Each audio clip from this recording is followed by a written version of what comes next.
She got 1040. All right, thank you. Has everyone signed the sign-in sheet? Still working on it. Oh, okay. One.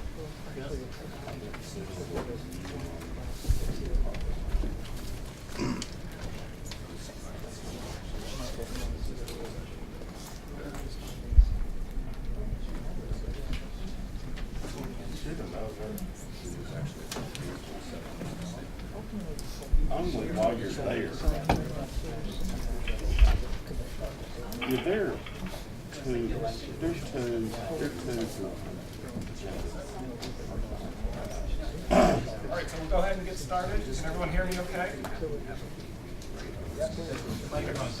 not on? How about now? Is that better? All right, good morning, everyone. This is a workshop in case number 19-0252-Rule, which involves a petition from the Vermont Department of Public Service for a rulemaking to amend Public Utility Commission Rule 3.708. My name is Micah Howe, and I'm a staff attorney at the Public Utility Commission. With me are John Gerhardt, also a staff attorney at the Commission, Kyle Landis-Marinello, who is the Commission's general counsel. Before we get to introductions, I put some of the agendas that I sent out outside the door. If anyone didn't get a copy of that, it's a rough agenda just to give us a roadmap for the day to follow through. I just wanted to also give a quick reminder on logistics. We've got quite a few people here. We've got a court reporter who is transcribing everything, so please, when you speak one at a time, go slowly, and please announce your name before you speak, just so we can keep a clear record of the discussion. We've also got a couple people joining on the phone, and we will, every time we go through a discussion, I'll periodically, at least once per discussion round, check with you folks on the phone just to make sure if you have any comments and make sure you're not having trouble jumping in. Finally, at the end, we'll discuss the last steps as part of the other things in the agenda. And at this point, why don't we've introduced ourselves, or I've introduced everybody up here, so why don't we go around the room and introduce ourselves, just so we know who all is here. Sarah Seves, Department of Public Service. I'm Dan Burke from the Department of Public Service. Clay Purvis from the Department of Public Service. Ishana Artra, EMF Safety for Vermont. Annette Smith from Auditors for a Clean Environment. Larry Lackey, First Light Fiber. Mary Burgess, First Light Fiber. Jerry Tarrant, Gillis and Richardson on behalf of Comcast and Charter. Jim White, Comcast. Pamela Hollick with CenturyLink. Irv Tomei, East Central Vermont Telecommunications District, also known as EC Fiber. Peter Rossi, Ramon Electric Cooperative. Vicki Brown, Vermont Electric Cooperative. Bill Humphrey, Lindenville Electric. Reg Belleville, the manager for the Village of Swan, and also Swan Electric, chairman of NEPSA, and member of the Dwayne Kuchar, Swan Electric. Steve Furman, VEPSA. Amanda Samar, VEPSA. Jeff Austin, Consolidated Communications. Kim Gates, Franklin Telephone. Scott Brooks, TDS Telecom. Earl Monroe, ValleyNet. Scott Anderson, Green Mountain Power. Zachary Casey, Green Mountain Power. Chris Vecchia, ValleyNet. Stacey Parker, Comcast. Maggie Lenz, I'm covering for Chuck Starro here for AT&T. Melissa Stevens, Green Mountain Power. Jim Porter, Department of Public Service. All right, and who do we have on the phone? This is Jay Ireland at Davis Wright Tremaine for Comcast and Charter. Anybody else? Sharon Mullen with AT&T. I think that was all the beeps I heard, but if there's someone else on the phone, let us know.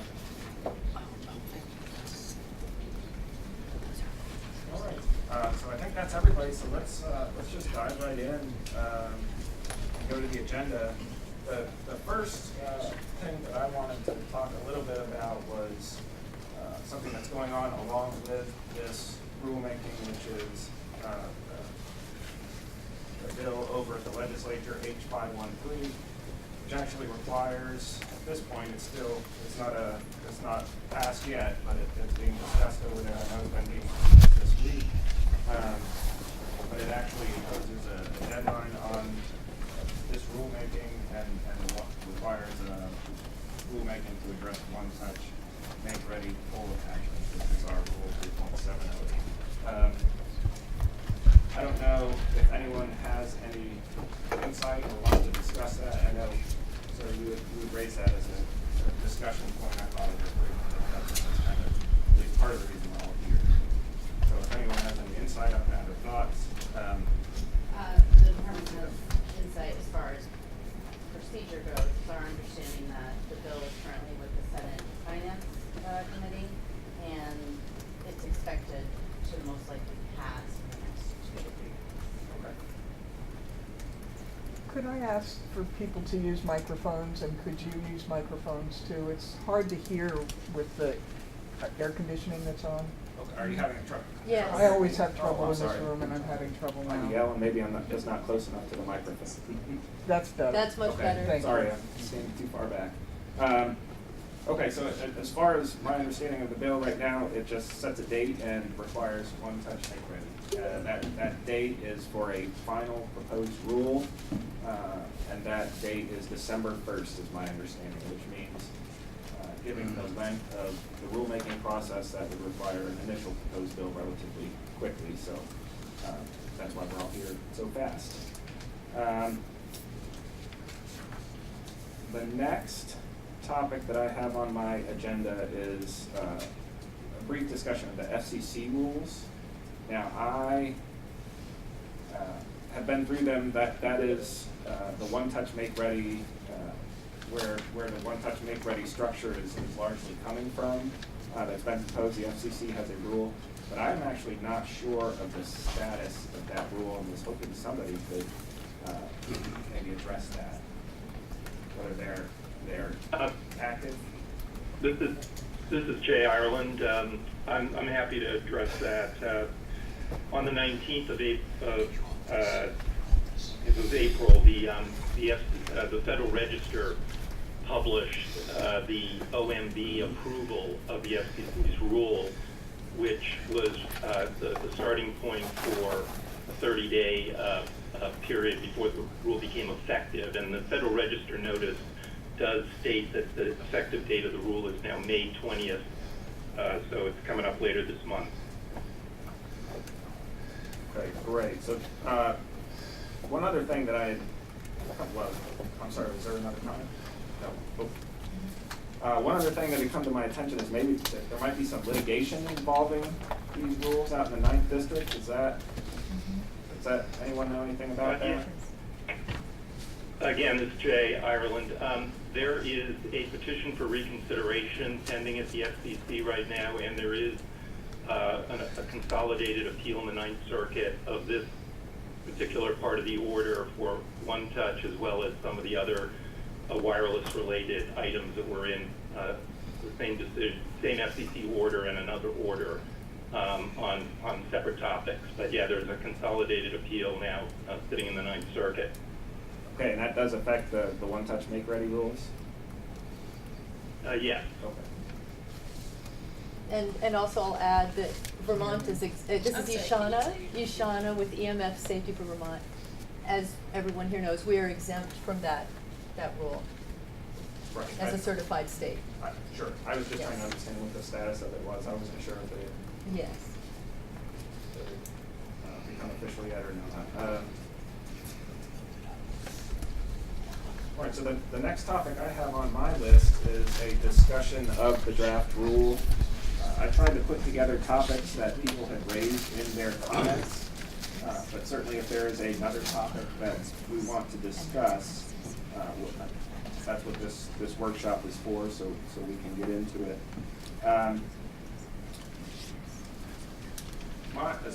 In terms of my understanding of the rule, what it does is it adds 2 things. And I'll just run through my understanding and hopefully kick off the discussion.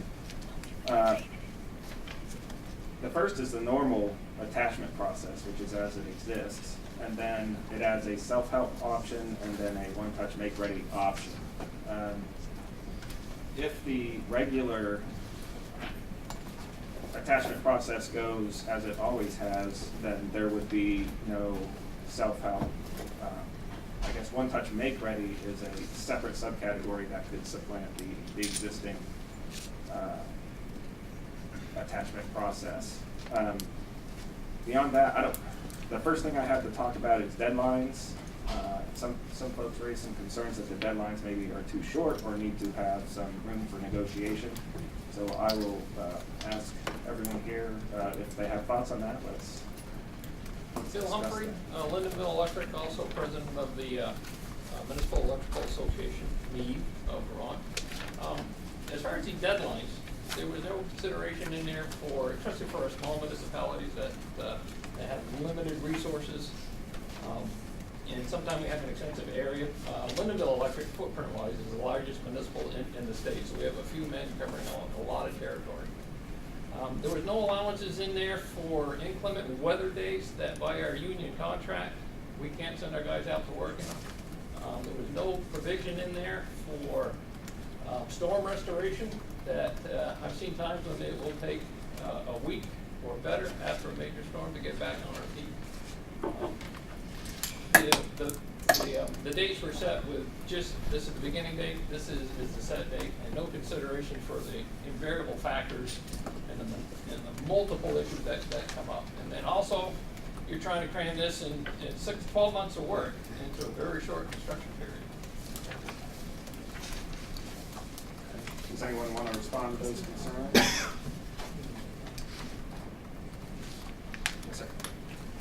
With all due respect, Can you speak to the Irv Tomei for EC Fiber. With all due respect, even the revised rule allows, I believe, 90 days to get even a small make-ready job task done. We believe that if a conscientious effort is made to schedule that work early in those 90 days, that numerous weather-caused delays will not go beyond the time frame. And we think what we would recommend that each of the deadlines laid out have the words appended unless otherwise agreed by the parties.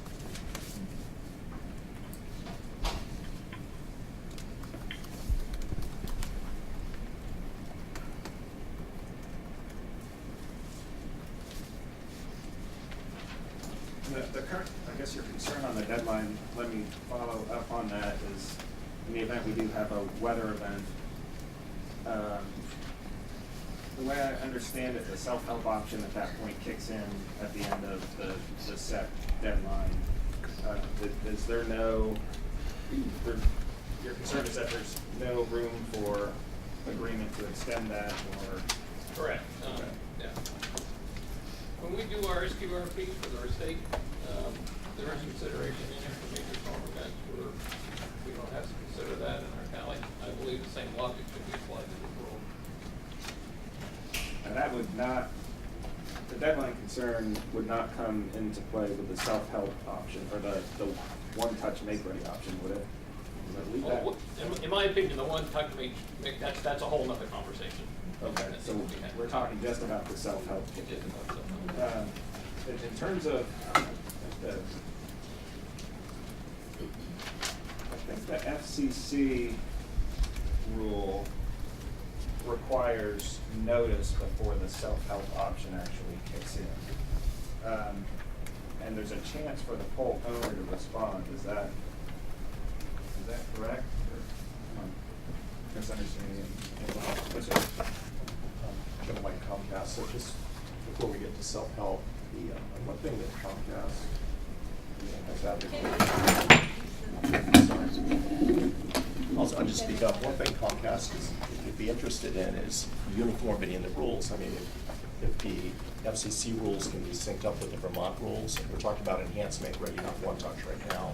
That's helpful. It's confusing to have different rules in different jurisdictions. I'm sorry, I still have it. It's confusing to have different rules in different jurisdictions.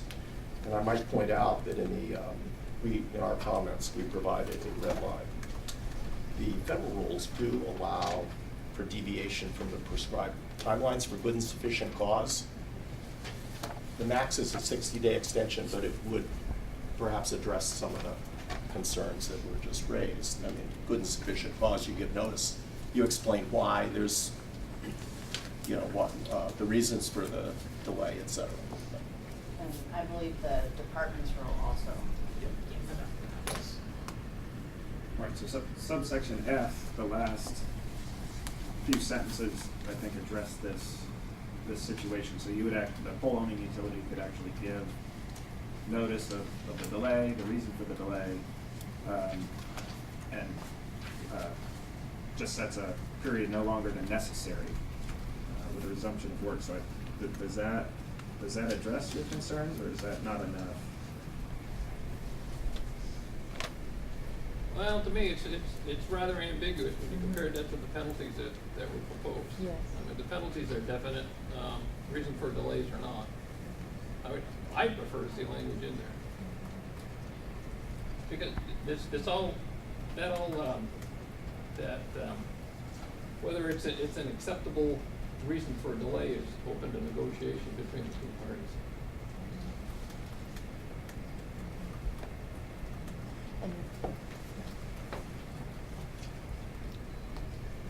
Which penalties are we talking? Oh, I'm sorry. Did you have a question?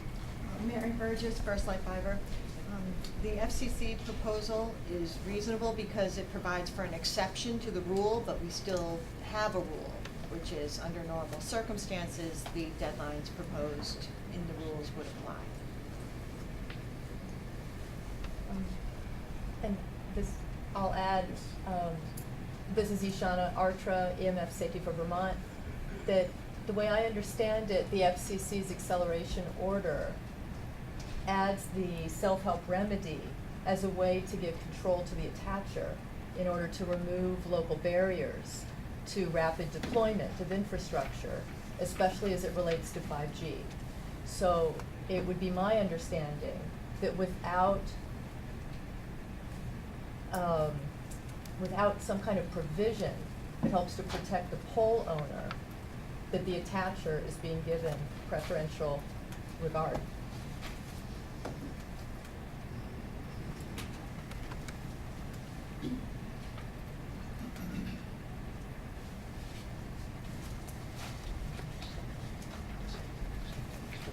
Just want to follow up on the penalties that you referred to. Which penalties are you talking about? Well, there are some financial penalties that were proposed part of this section here.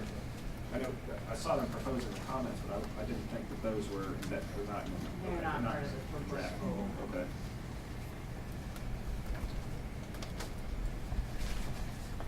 The way I understood the self-help option was that is the way to break any sort of logjam. There was no actual penalty involved. It was just a handing over, as you had said, of the control to the attacher to put their attachments on. That was the breakthrough.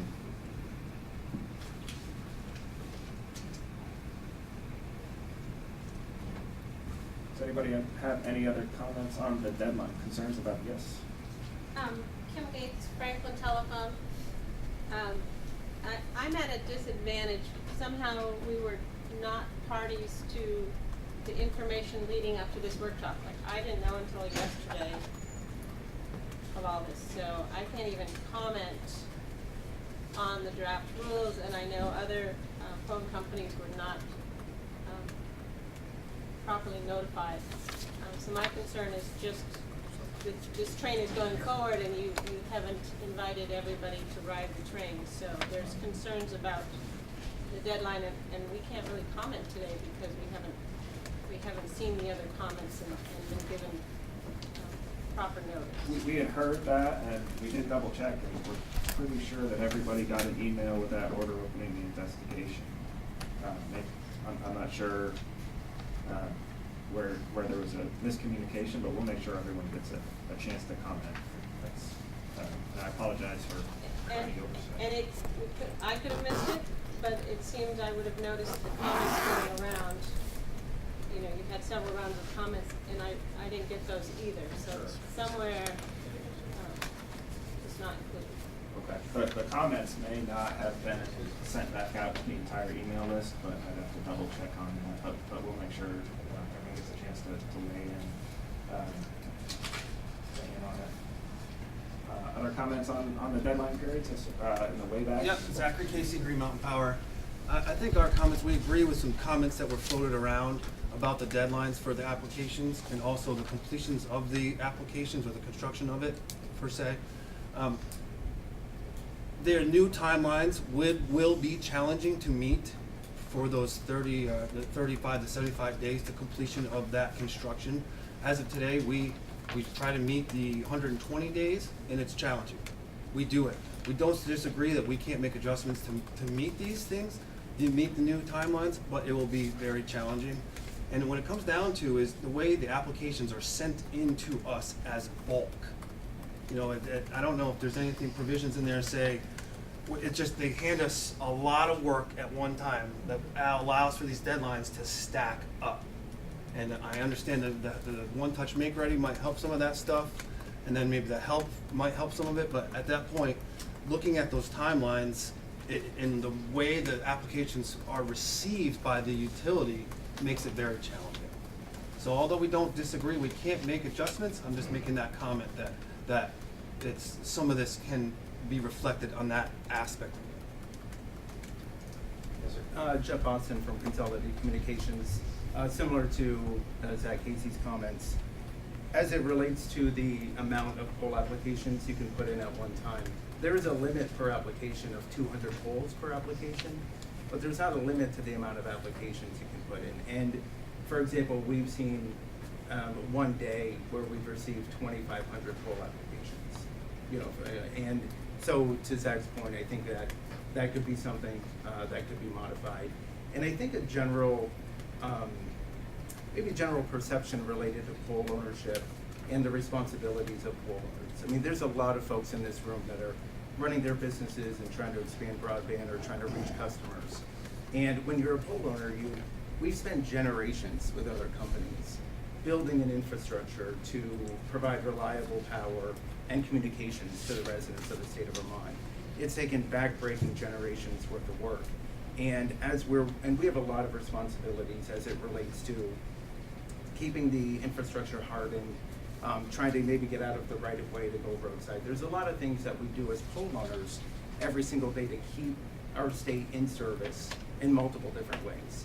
And the make-ready work is one of our responsibilities, along with working with municipalities. You know, if they have road jobs, if anyone's driven through Brandon in the last year, you have some perception on that work. But AOT work, road jobs, 1,000 other requirements as a poll owner. So as we kind of work toward this, I think this is a great forum to come up with creative solutions that potentially make this easier, but are collaborative. So everybody can get all the work done that they're looking to get done in a safe, reliable method, as we still, as poll owners, have to make sure we keep all the links in the communication working. Irv Tomei again. I'd like to explain, we want to find collaborative solutions too. And we're sensitive to the downside and unfortunate side effect consequences of a large number of applications at once. We had also been hearing, however, from poll owners that they wanted to know farther in advance what was coming. That's why I suggest that each of the deadlines be amended with except or unless otherwise agreed by the parties.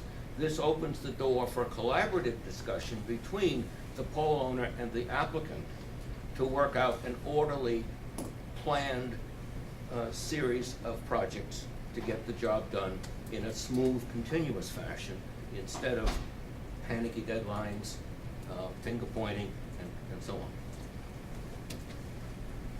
Jim White again from Comcast. So just one observation is one issue we've seen in the past, it's not just in Vermont, but in other places, is once an application is submitted, there needs to be a timeline for reviewing it to determine whether it's complete. And what we often find that poll owners will, not casting aspersions at anyone here, I'm talking generally, those are held and we don't know if they're complete or not.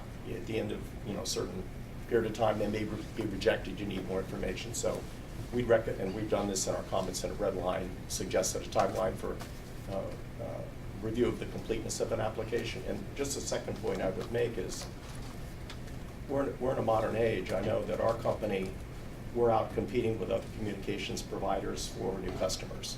And when we, say a small business, they want our service, we need to be able to tell them, we can give you service in 60 days, 90 days. If we can't meet that, if we can't give them a firm commitment, we're gonna lose that customer to someone else. So all of our construction isn't big projects that are planned, 2 years in advance. It doesn't work that way today. We need predictability and certainty in order to respond to our future customers' needs. It's much like I would believe like an electric company. If there's a new subdivision going in, you may have, you're gonna have to respond to that. Maybe you get a little more notice on that side, but the world is just moving more quickly.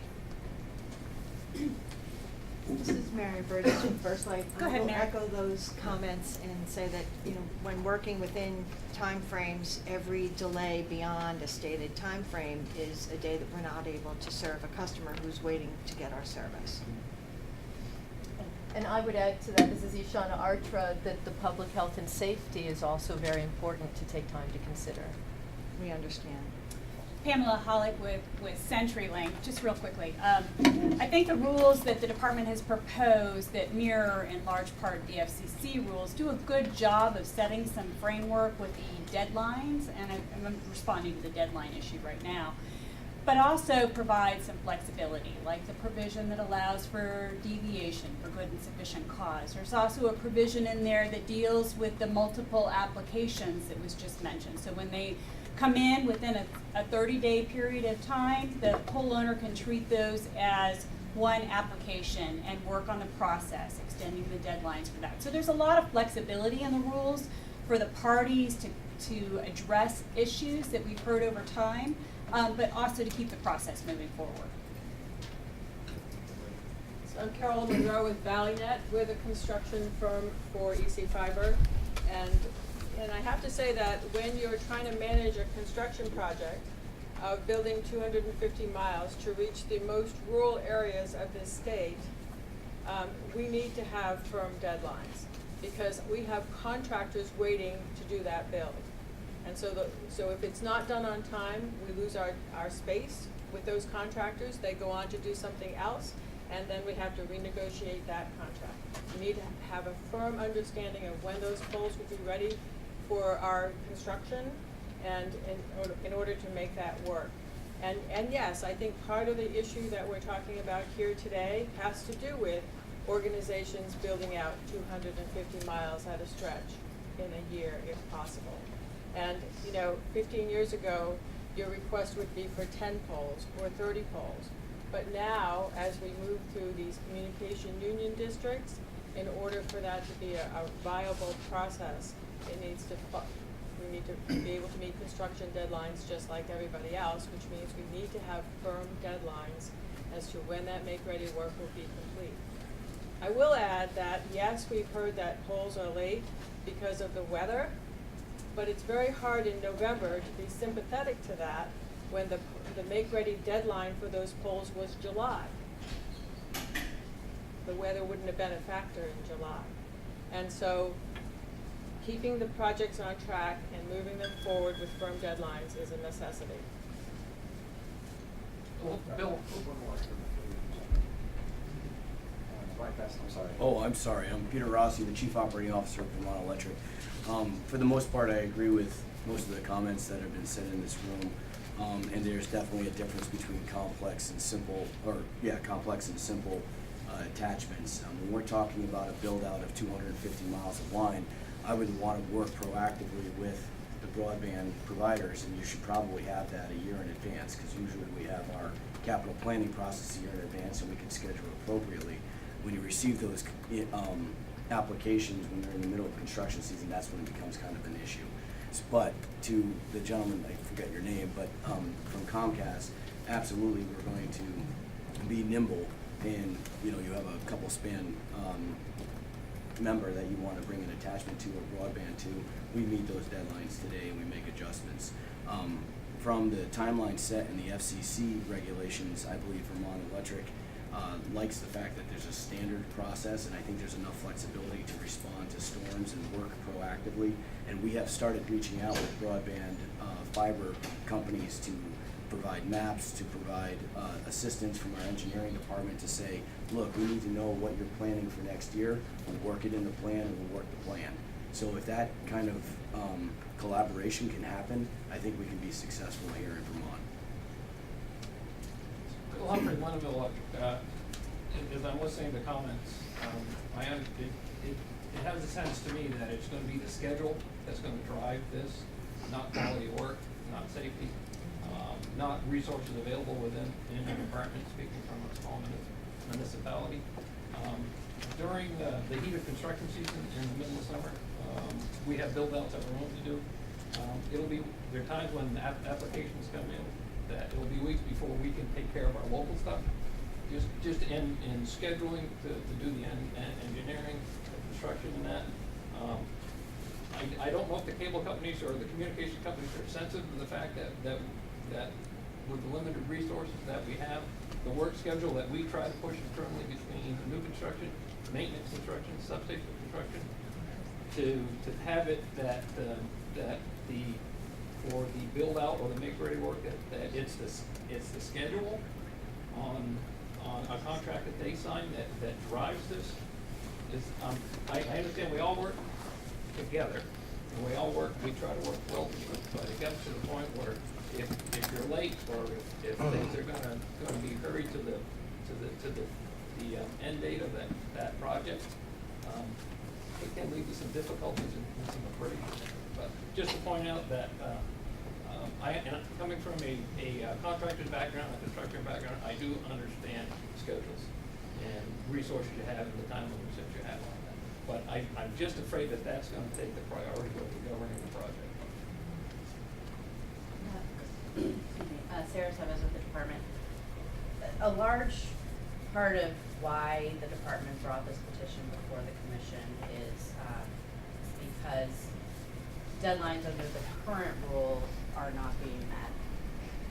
We thought that adopting something similar to the FCC rules that makes it a bit more, for lack of a better word, aggressive, might help, along with having a self-help option and a one-touch make-ready option. All that said, I'm curious what your experience has been in meeting deadlines under the current rules. For Lindenville Electric, exclusively, we've had no trouble meeting deadlines at all. And just we're remote, there's not a lot of new communication build out going on there, so we're fine. And within the municipal group of Vermont, we've talked among ourselves, and none of us seem to be an issue. We always seem to make the build out time probable, and that goes to the issue there. It seems like, or I feel like, just because I'm a pole owner, I'm in trouble already. To me, I think that instead of bringing in more legislation and more rules on this, why not focus on the ones that are not holding up their end of the deal? Most of us are, but as a consequence of the others not doing it, we're having to pay a cost to that. Well, and that's why we proposed one touch. Yeah, to me, I am totally opposed to one touch. Coming from a contractor background, regardless of what the salesman for the contracting company will tell you about quality of work, and they'll take care of it just as you would handle your own system, that is not true. And to me, I understand, just to keep this as simple as possible, is that what the department's looking for is somebody to beat about the head and shoulders for not doing or keeping up their end of the bargain for the make ready work. Back when, I think it was when Verizon bought Fairpoint out, it was required that one of the communication companies provide the engine's database to track these projects and that. And the intent is that the department can look within this database and find out how things are going. So if somebody has a complaint, they can come into the database and look at, here's the project, here's the points within the project, these are meeting the timelines, these are the ones that are not, and it gives you, it'll point directly to who the culprit is. I think that before we go through this rulemaking process, is just that you need some oversight. Engines would give it to you. It works great between us and the phone companies, but and I will just use Charter because they're the only cable company we have up our way. They don't subscribe to it, and so they're always on the outside. So it's always the external communications or the non-face-to-face communication from the field personnel doesn't exist other than that. So we have no idea where their schedule's going because there's no communication through that. Thank you, Ishana Artra. And This is Chick Merlin. Can we hold on 1 second on the phone? We've got two comments here, and then I'll circle back to you. What's your name? Bill. Sure. Bill, I'd like to piggyback on what Bill was saying and echo what you said earlier. Also, that part of an essential part of your duty is to safeguard public safety as well. That's included in the existing rule 3.707, and that this petition by the Department of Public Service emphasizes speed. It does not mention safety. There is not a balance between the two. And that's consistent with the FCC's acceleration order, which is emphasizing 5G deployment, which would involve a dense network of utility poles, which is where these large batches comes from. And so I would submit that the petition is lacking a balanced request, which would include the pole owners' obligation to look after public safety in their tariffs. And we actually, this is Sarah Sevis, we actually recognize that in our comments, our reply comments. But not in your petition. That's right. And not in the amendments, not in your proposed amendments. Not that I'm seeing. Where are, I may have Our overlooked reply it. comments Yeah. state that a reasonable middle road could be differentiating between simple and complex make-ready as the FCC rules do. Yes, because FCC does not apply one-touch make-ready to complex changes. Correct. Right. So in your amendment to 3.708K, adding K, it does not, at least, and I could have overlooked it, but I've read it many times, so please clarify for me.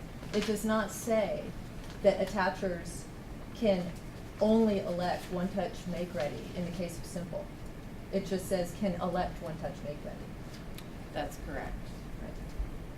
And it would be more protective of public safety if they could, if that limitation were put in there, just as the FCC put in there.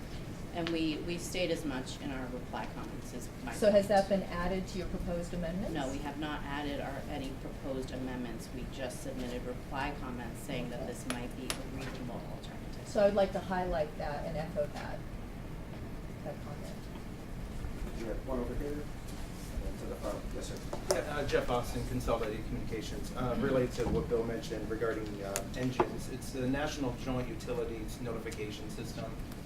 It is something that Fairpoint agreed to pay for the utilities after the Verizon sale, and that is something that it is a utility notification system where you have, if you're placing a pole as a pole owner, it adds all of the attachees to that pole. So, and it creates timelines for everybody to move, and then the attachers are responsible to go in and update when they've done their work. So it is a really good way, and I would recommend that as we kind of talk through this whole process related to make ready. There's a lot of people on the poles today, lots of people, and some kind of joint utility system that everybody agrees on. It doesn't have to be an engine, so I'm not an engine salesperson, but it's some form of notification system that everybody in Vermont, if we're going to elect shorter time frames where everybody's responsibility increases, I believe some kind of process like that would be good for everybody to join. And I know this is a little bit a different thought process, but as on the upfront, as we try to talk about reducing all of the time frames to get the make-ready work done, I would be curious. A lot of the comments were related to the need to do that for broadband expansion. I would be curious at a yearly report to see, out of all of the applications that came in, There's about 20,989, customers who don't have access to internet today in Vermont. How many of those on a yearly basis are served? If we end up reducing the timeframes, to see what the actual effect of the shorter timeframes have on the expansion of broadband in Vermont. And then lastly, if we have all these upfront requirements to make due dates, on the make ready, then what, is there some kind of reporting required once somebody's done, once an attachee, an applicant has finally finished attaching the pole? In the process we have today, there's something called the Form 8. The Form 8, it comes from the attachers to the pole owners to say, hey, we're done, which gives the pole owners the ability to go out and inspect the work. That, definitively, they're all done. You can go out there and inspect the work for National Electric Safety Code standards that we're adhered to. And that's part of the process that is rarely followed. We have hundreds and hundreds of applications a year, and we maybe get, maybe a dozen Form 8s, through that process. So I think if we're going to look at this holistically, we're looking at the upfront deadlines right now. Should there be deadlines once a pole is clear for somebody to attach? And then should there be reporting potentially to make sure that this, if we're going to go ahead with these rules, that it really is making a difference to those people who don't have access to broadband today. So that's a lot, I apologize, but. Let me grab the caller on the phone. You still have? Sure, thank you. This is Jay Ireland. Going back to an earlier comment about, I believe, whether engines was being used, and there was a reference to Charter perhaps not being on that program there. I would note that both Comcast and Charter did comment in the replies in favor of a system like engines in order to help coordinate the make-ready process, and in fact have experience with it in other parts of the country successfully, that and other systems like it. And it, to the extent that it may not be used in a particular location, is really, I think, more perhaps just a local communications issue, because I don't think there's any opposition from at least Charter and Comcast perspective in using that kind of system.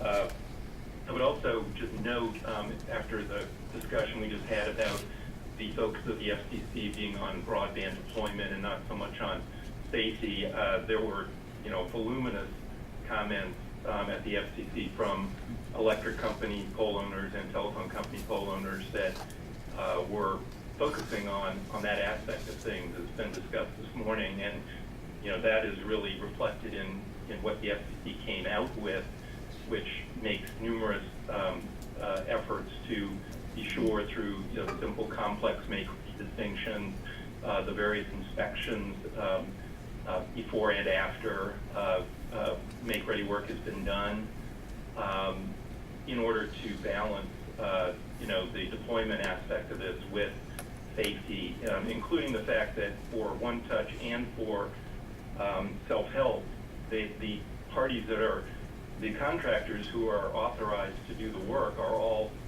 pole owner approved contractors. So, there is an element there as well that the pole owner has control over.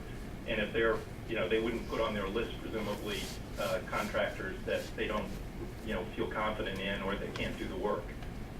So there's, and the department has, reflected, most, I think most of those concepts in the proposal that they've got, with their reply saying that simple complex should be, blended into this as well. The gentleman in the back, do you still have a comment? Yep. Oh, thank you. Yeah, I wanted to go back Sorry, to the. your name? Yeah, Larry Lackey with First Light. Wanted to address a couple points. One is the concern about limited resources of the pole owners to respond to the work that is being asked of them.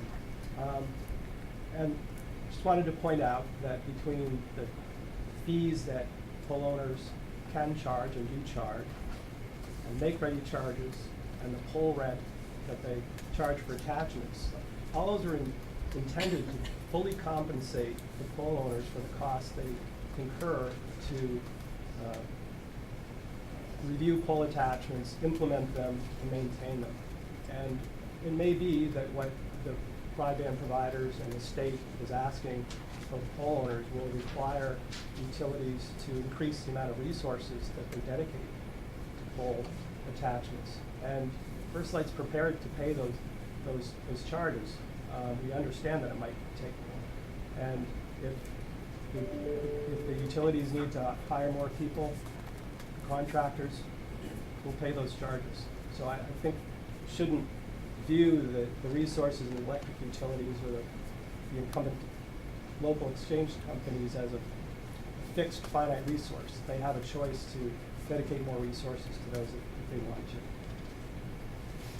I'd like to respond to the comment about health and the FCC on public safety. In 2012, the Government Accountability Office ordered the FCC to reassess its safety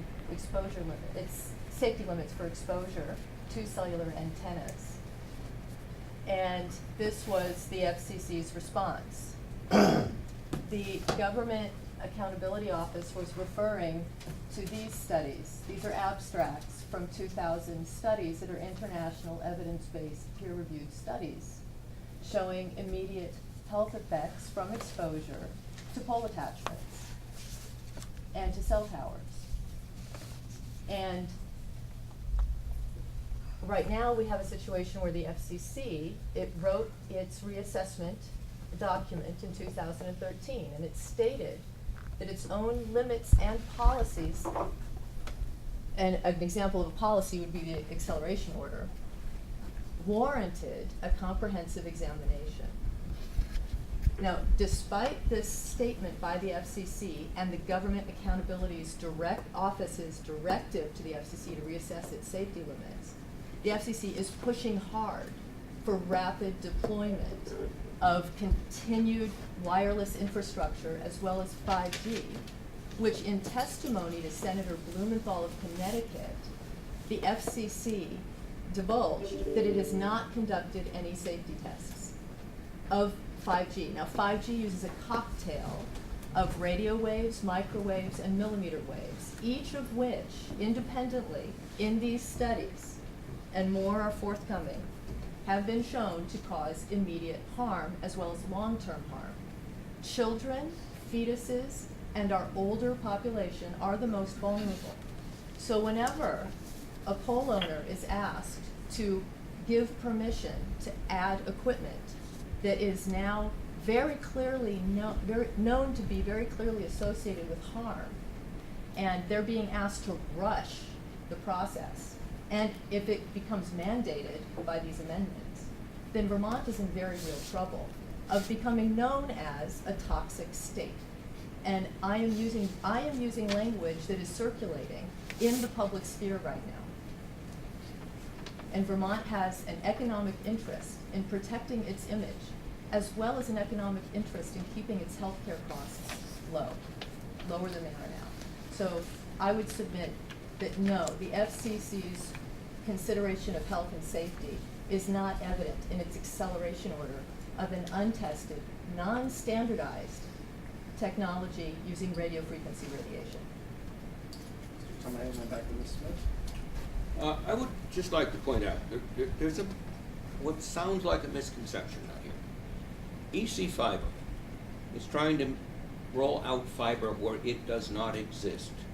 In most of rural Vermont, fiber does not already exist. It is not available to the typical citizen. That is what our mission is.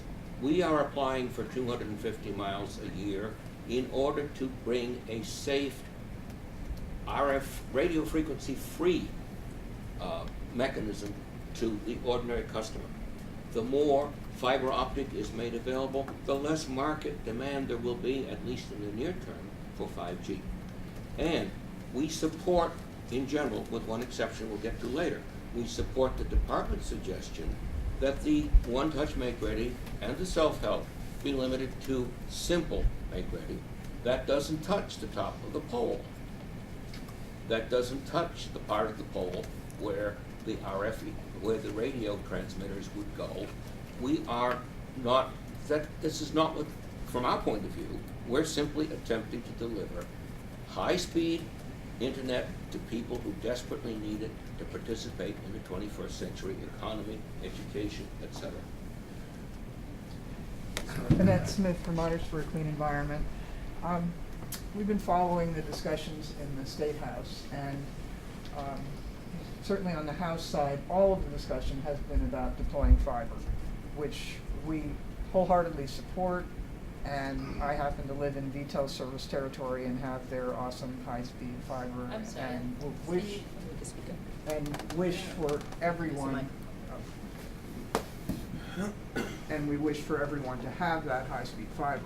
The problem is that this rule already allows for antennas to be attached to poles.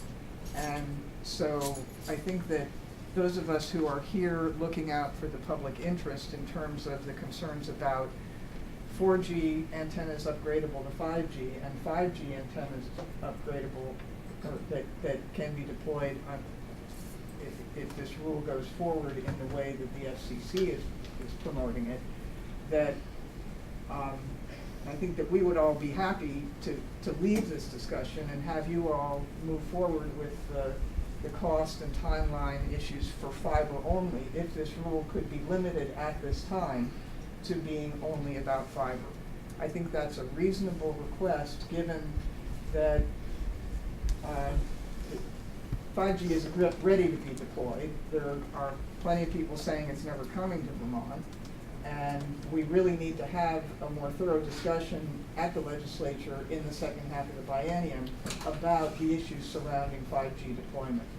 And we also know from reports from the industry that right now 4G antennas can be deployed that can be upgraded to 5G by a software fix.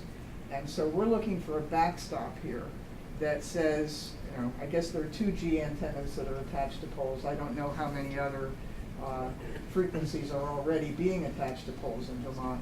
But the health issues for Vermonters are very real, and Vermonters for a Clean Environment has always been looking out for the public interest in terms of people having a right to have a say in what goes on in their neighborhood. And this whole discussion and the rules that are drafted are not necessarily including the public. And so that's our interest in this. We want to slow the pace of attaching wireless antennas to poles at this time, and we would love to see the pace of fiber optic done in a way that does meet the needs of the people who want to be served and those who want to serve them, and the utilities that own the poles. So we don't want to interfere with that discussion. We want to support that discussion. But as long as the potential for wireless antennas to be attached to poles in front of people's homes without any real way of knowing what's going on. I mean, there are already people sending me pictures. What's this? What's this? What's this? Nobody knows what's being attached to poles right now. There's a lot of wires now on poles. There's an aesthetic issue just on the wires part of it. So Vermont has important aesthetics. I'd like to see that any of these pole attachments improve the aesthetics of all this. Some areas such as have almost a screen of wires now. You know, a lot of pole upgrades going on. People want to know what's going on, and I don't even know where to send them to answer the question. So I think that the public interest is best served in this rulemaking by assuring that for now there will not be any wireless technologies attached to poles that pose a threat to public health and safety until we have more information and a better chance to evaluate it. And then we could come back and do a rulemaking update about that specifically. Thank you, Peter Rossi, Chief Operating Officer of Ramon Electric. There's just a few comments that I agree with, and I just wanted to also talk about safety. We are on a comprehensive maintenance plan over the next 5 years to go pole to pole and look at everything that's on our system to validate it in our map. We did a 400 pole proof of concept, and we found something in the order of 20 separate NESC violations of the communication space, and we're working with those companies to make sure that that gets rectified. So that's a safety issue, but we're trying to address it proactively with those companies. Let me just ask, what's a violation For instance, you have the neutral wire, you have the hot line it's on the top. You have to be 40 inches from our neutral in order to be in the communication space. There are some footnotes in the NESC code that allows you to be a little bit closer, but there has to be a general agreement in filed with the, I don't even know if it's the DPS or PUC, but it has to be filed appropriately that there's an agreement. Excuse me. Could you maybe pull a microphone? Thank you. And also try to not use acronyms. Okay. Just go a little slower. Okay. So POC is a proof of concept. The NESC code is the National Electric Safety Code. The next thing I'd like to comment, there was a gentleman on the phone as well as the gentleman to my right. I completely agree that there's a big difference between complex and simple make-ready. If we're talking about a company coming in and attaching a communication zone, Ramon Electric will work with that company on the one-touch make-ready. Where it gets complicated, and I think a couple comments have been in here, is that our poles are getting taller. We do have older poles that have to get upgraded depending on how many attachments have to happen. That becomes complicated. The other thing is we do everything in our power to keep anything out of the electric space. That is a safety issue. And where we become concerned, not that we're not willing to work through the rulemaking process, where we become very concerned, even if we have contractors that we have work on our system, we still have to have VEC personnel there for switching and tagging. There are rules that we have to follow. There are IBEW contracts that we have to follow, and those costs are outside of the attachment fees that are there, which will be burdened by the attacher. So just as long as that's out there, because for example, our contract says that if a contractor is working on our system, we have to provide overtime to the rest of the IBEW workers. So there are union things that go on in these that are nuances. Again, I go back to my original comments that we want to be proactive, look long-term on these more complex issues, especially if we have to replace a pole. We want to make sure we're working with the proper companies. But the complex make-ready is something that I don't think you can rush, both from a safety perspective as well as just the normal construction process. Let's go in the back. I just want to jump on board, Mr. Rossi. GMP feels the same way about basically safety with that, the complex versus simple one-touch make-ready. It comes down to, for us, it comes down to safety. It's our system. We have switching and tagging for it, and we feel that the simple would work for one-touch make-ready below the electrical space, and then leaving those complex in the electrical space to the pole-owning utility or the electric utility at that point. And so, good. Jim White, Comcast. We're on engines, NJUNS. Comcast does use it. On the point about simple complex, so complex includes wireless, it includes fiber splicing. That's important to us. Even in the communication space, fiber splicing is considered complex, and the one-touch make-ready rules would not apply. We have lots and lots of fiber. So we are concerned that, it's one thing to move our attachments up and down on the pole. It's another thing if the fiber needs to be cut and spliced. That's a whole different ballgame. So. Was there a comment on the phone?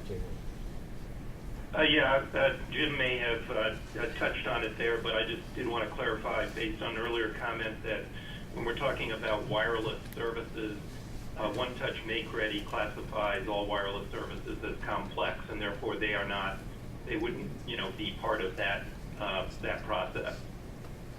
So I just wanted to clarify that point for the, with regard to wireless services, and that applies to pole replacements also. Would all be considered complex, so you don't fall under the OTMR process. Yeah, Jeff Austin from Consolidated. I just kind of wanted to echo actually those comments related to the communication space, that there are simple and complex make-ready scenarios in the communication space also.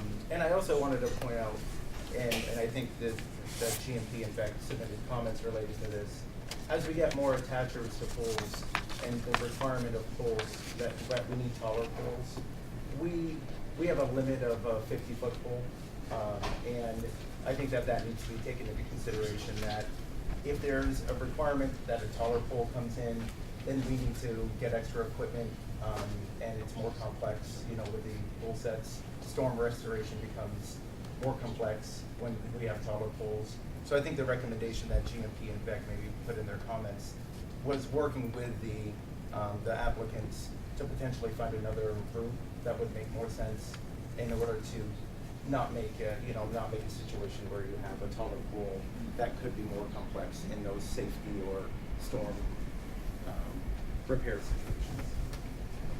When you have those added costs for outside of the norm make ready, those go through into the make ready costs, correct? Sure. If we have to set a 55-foot pool versus a 45-foot pool, there's different rates for those pools.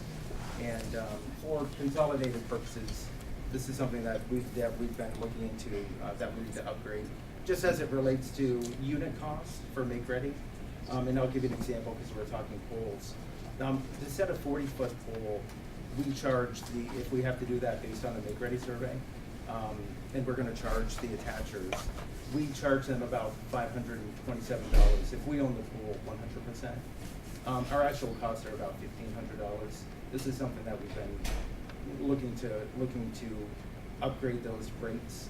Currently, we get reimbursed about a third or a half of actually the actual make ready costs on all applications.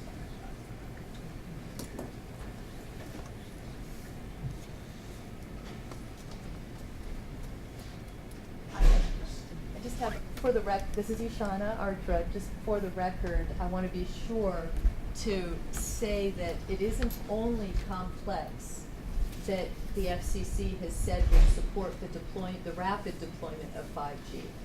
So that is not our only concern. Complex is not our only concern. All right, so we've touched on a lot of my other topics, and I will jump, since we just finished up with the last comment, addressing simple versus complex. I had a question, and then we can we'll jump around on this bullet list down to the simple versus complex make ready circuit.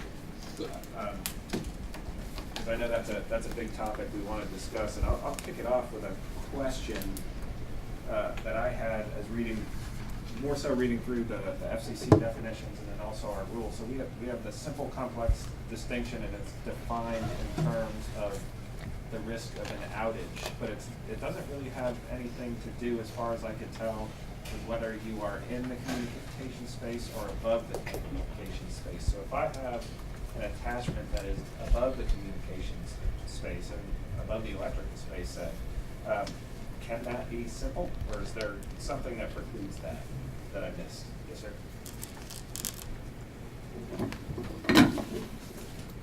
So, Peter Rossi, Ramon Electric. So to answer your question directly, if it's in the electrical space, it is complex. And the reason for that is that if anything, and I'm going to be broad here, so the other engineers in the room, please forgive me. You have the risk of bumping a line, tool bumping a line. Most of the time, these are done under what's called one shot, which means our reclosers are not going to reclose back in to give another shot down the line. That would create an outage or potential outage. If the poles are not in great condition, you might actually take an outage to do the work. So anything within that electrical space, within 40 inches of the neutral, all the way up or above, as you indicated, is complex. Okay. This is Jay Ireland. Yes. I would just like to point out that when, if the FCC's definition of complex and simple are adopted, as we recommended, that it very clearly says that complex make-ready means transfers within the communication space with certain things, but they also, simple make-ready means existing attachments in the communication space of a pole. So it very clearly makes a distinction between communication space and above the communication space with regard to those classifications.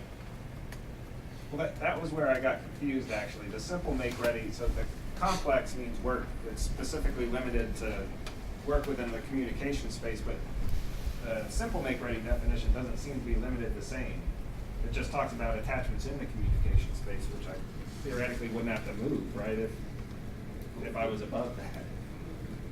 It seemed like a gap to me, but maybe it's just understood. Or I misunderstand it, which is equally possible. You know, and I could point it out if we get into it a little more, but you know, in the text of the FCC's order, it certainly is clear in terms of, you know, their idea that this definition only applies to make ready that is in the communication space for it to be simple. Okay, with that question, I'll open it up to any other comments folks have on simple versus complexes in the back. So we talk about simple versus complex because of the one-touch make-ready. And our experience has been, and we've been building, you know, quite a few miles every year, that our existing contractor that we use to do the construction is also a contractor for the existing cable plant, Comcast, and a contractor for Charter or Spectrum, and has been a contractor for Fairpoint during their strike period to do this kind of make-ready work. I'm talking about the simple make-ready work within the communication space. And so there are contractors out there today that are perfectly capable and competent to do that kind of work. And it would just shorten up those timeframes immensely if, in fact, one contractor goes out instead of 3 contractors going out to move the facilities on the poles in the communication space for simple make-ready work. This is Pamela Hollick with CenturyLink, and CenturyLink effectively does this in Vermont already. With respect to just moving attachments, we have agreements with those other companies that are attached in the communication space that when we need to do make ready, we all use the same contractor, because there aren't that many contractors out there. And that contractor just goes out at one time and does all the work for the various attachers on the poles. Don't have any issues with that now. So it's working well in Vermont. What I see this rule doing is putting more parameters around some of those informal agreements that we have amongst ourselves to facilitate the process. In addition, adding more responsibility for the new attacher to drive the process, which takes some of the load off the pole owners in terms of doing the survey, following up with the other attachers to make sure the make-ready work is done, and then notifying the pole owner that the work is done so they can go out and inspect the pole and then follow up with any potential problems or violations that may be on it to make sure that the work is done. Yes. And regarding the simple process, I wanted to just refer back again to the FCC's Acceleration Act for 5G, and it explains how one-touch make-ready, even though it doesn't apply to complex, does still apply to 5G. It says, although we do not at this time provide for an OTMR option for pole-top small cell deployment, one-touch make-ready will facilitate the rollout of 5G services because mobile services depend on wireline backhaul, and one-touch make-ready will expedite the build-out of wireline backhaul capacity. So I want to make that clear for the record, that the fiber is a part of 5G. Okay. Yes, sir. On the central topic, the distinction between simple and complex, we believe that both the pole owner, even if the new attaching entity, such as ourselves or any other future communications union district, we believe it's appropriate if we're elected, hypothetically, suppose this is in place, one touch make ready for simple. Well, you don't know until there's a poll survey whether it's going to be simple in many cases. We do believe it's appropriate that both the proposed contractor for the one touch make ready work and the pole owner participate together in the survey. So that's point one. Point two, we agree entirely that we'd like to see it implemented for simple, but there remains, if you simply limit one touch make ready with no additional provisions if you simply limit to simple, then you have a large category of problem. And that is a situation in which some poles need replacement. Once the poles are replaced because they weren't tall enough, all of the other work will be simple work. But until those poles are replaced, the job cannot be done. That becomes a bottleneck. We have found over and over again the bulk of delayed batches of poles. A pole application may be up to 200 poles at a time. Over and over again, the major delays have happened when a pole needed replacement. And we would like to find ways that the pole owners, specifically the electrical companies, mostly, see it in, so that we all can collaborate and find ways to prioritize setting those poles early so that the other work can proceed. And frankly, we're asking, what combination of carrots and sticks will make it easier within your corporate culture to prioritize the pole sets?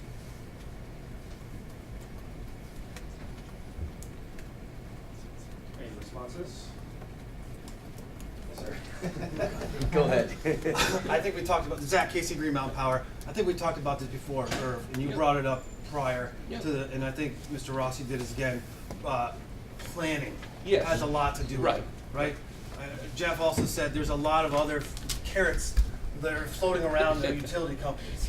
You know, we have customers, we're keeping lights on, we have storms that someone said, I think Carol, that weather doesn't happen in November. I disagree. It happens all year round in Vermont. That those things keep us busy as well. Mhm. So planning to us, it would be the appropriate way to see how we can get those priority for those poles set to meet those deadlines. And knowing what those applications are ahead of time, so we can plan, we I think Mr. Rossi said, we plan years in advance of what projects we're gonna do for that year.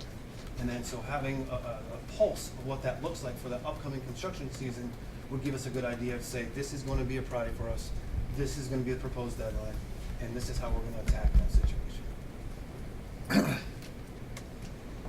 Bill Humphrey, Lindenville Electric.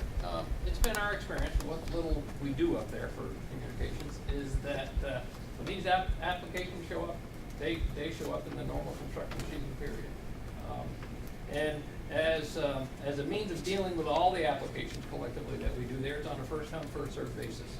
They're all have the same weighted average, whether you're a customer that wants a buried service, or somebody that needs a line extension, or a communication company that wants to come in and begin the survey. Wherever you end up in that queue is where you end up, and that to us seems to be the fairest way to do it. So if you're in that queue and in the heat of the construction season, it may be 4 weeks with our that we plan out that we will actually have resources available to start your project. And I know with going back to comments that were said that they as in the communication people have contractors lined up and they're going to be here for a certain period of time. That may not fall within there, and I don't see where we can give attaching parties priority over our local customers or our maintenance work to get pole set, just to hurry their project along with, in our eyes, the projects that we have planned and have laid out have the same amount of importance. I'm willing to discuss on best ways to do that, or critical issues that are involved in their projects that I'm not considering. Mr. Rossi? Sure. Again, Peter Rossi, BEC.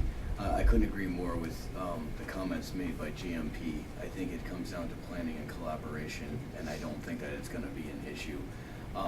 But I will say that if you're asking for 200 poles in April, yeah, there's going to be some delays because I've already set out my capital plan. We have to do staking.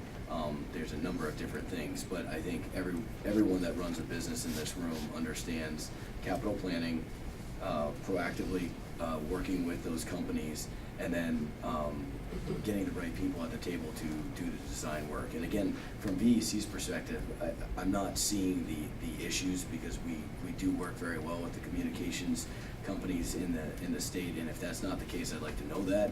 But you know, the timeframes, to Bill's point, can get pushed out or trumped by other priorities that have come in, say a new service. So which one goes first, the new service or the broadband?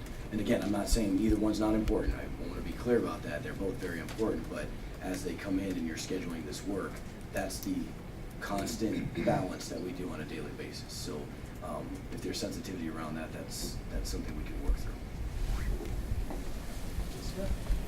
Annette Smith, Vermonters for a Clean Environment.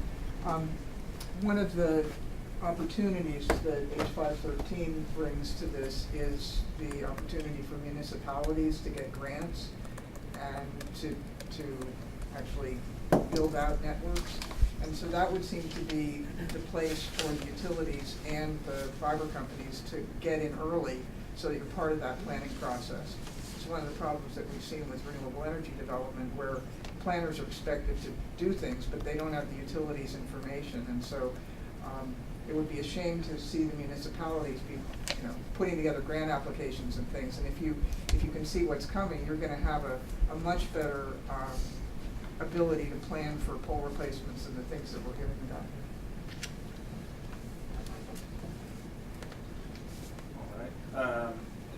Why don't we take, I put in here a 10-minute break. We can take 10 or 15 minutes. Why don't we take 15 minutes since we're moving through this fairly quickly, and come back. And when we come back at 11 o'clock, we'll revisit Selfhelp Complex, just see if there are any final issues people picked up during the break, and then we'll hit on some of our other issues and move on. So we'll see you guys again at 11.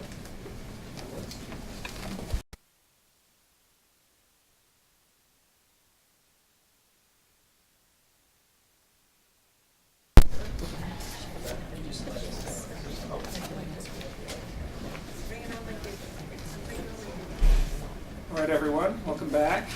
I said I would retouch on simple and complex. I will do that with a question, and then if other people have simple versus complex issues they want to bring up. I actually just had a broad question: what a simple make-ready consists of. I know what the definition is, but I don't know what that looks like. I have trouble envisioning it, and also the rules provide for situations where something that starts out as simple may be reclassified in practice, or once someone actually gets out and looks at it, as a complex make-ready.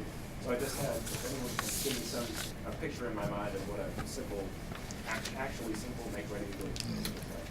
Yeah, awesome.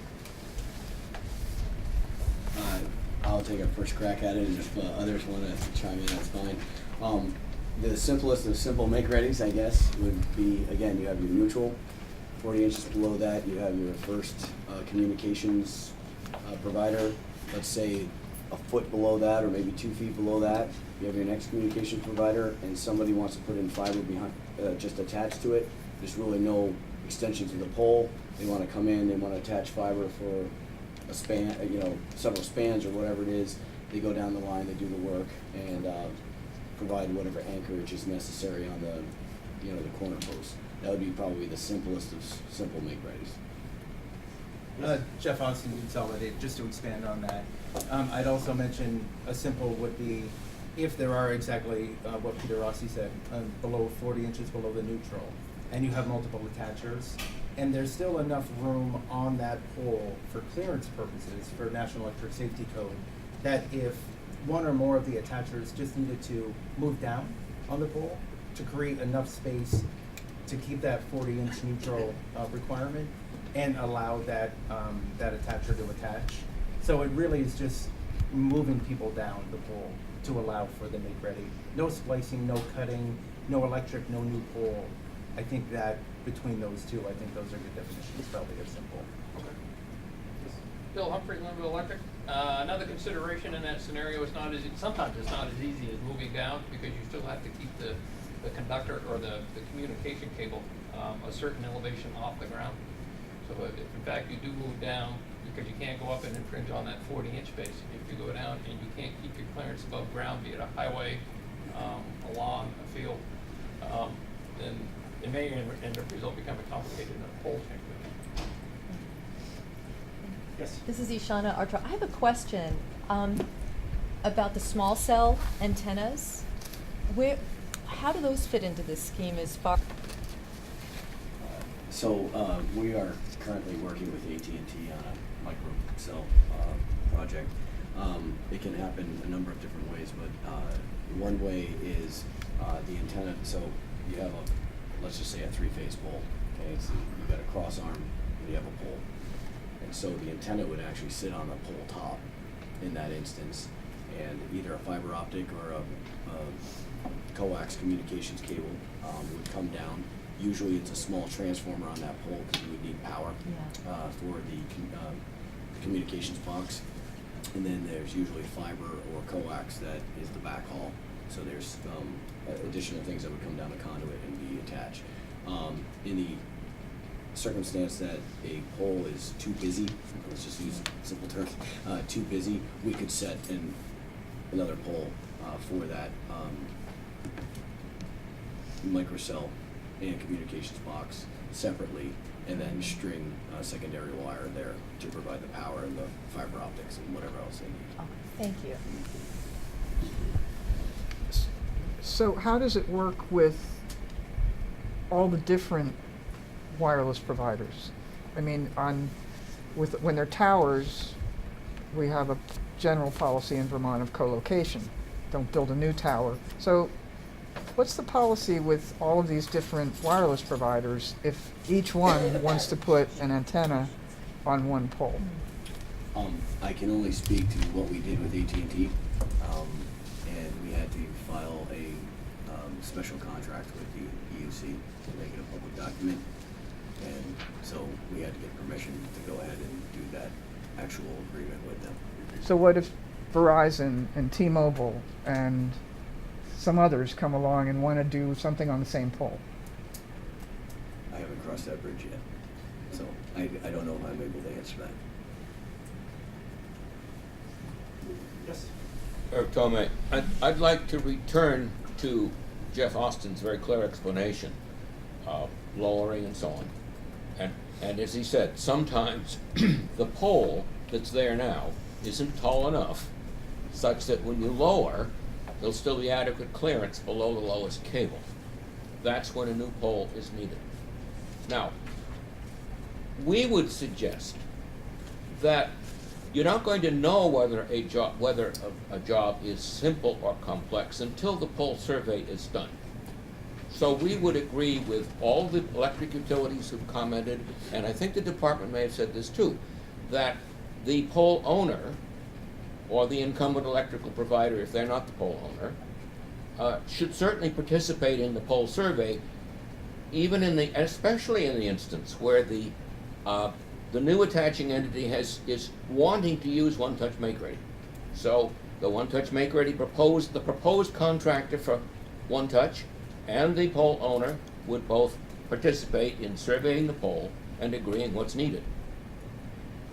It will often occur that 1, 2, 3 poles out of 200 need to be replaced simply to get adequate height.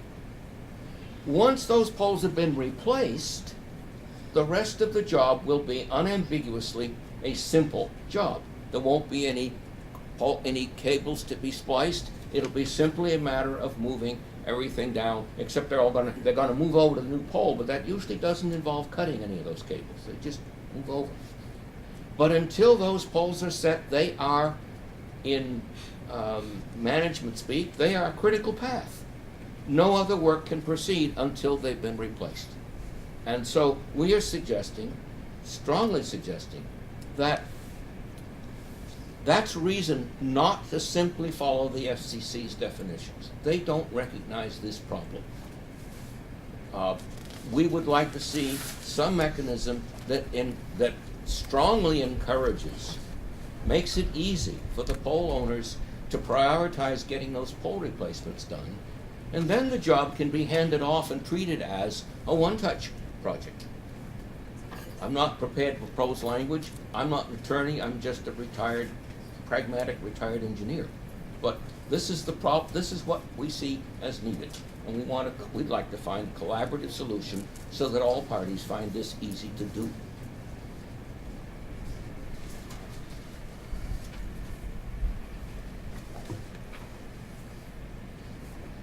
Just to follow up quickly on that, my understanding is the FCC rule carves out pole replacements from both.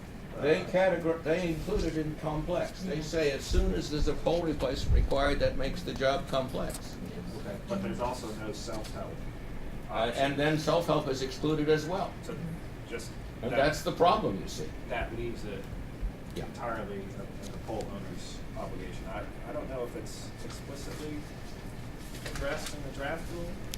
I think the draft rule may just be silent on it.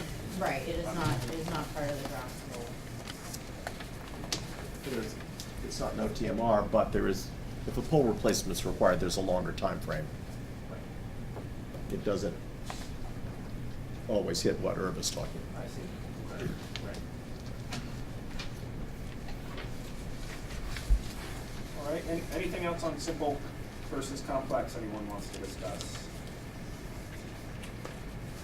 Okay, we've touched on it repeatedly, and maybe this got balled up in some of the deadlines and in simple versus complex, but anything additional on attachments in the communication space versus above the communication space, or have we covered that sufficiently? Yes. Again, this is Ishana Artra, and I'd like to reiterate for that agenda item that the FCC has made quite explicit that the communication space is absolutely essential to 5G deployment, and that 5G is an untested, non-standardized technology. So that's, if we're going to just go, are you suggesting we just go past that agenda item? Well, Because we've talked about it so much? Yeah. We've rolled up. Yeah. It's So come up in almost every topic, so Right. if there's anything else, I'm happy to discuss it. I just wanted to check. The department just wants to comment that, Irv is correct that pole setting is an issue, in Vermont. And I think further discussion, around how that issue can be resolved is merited, either today or, at a future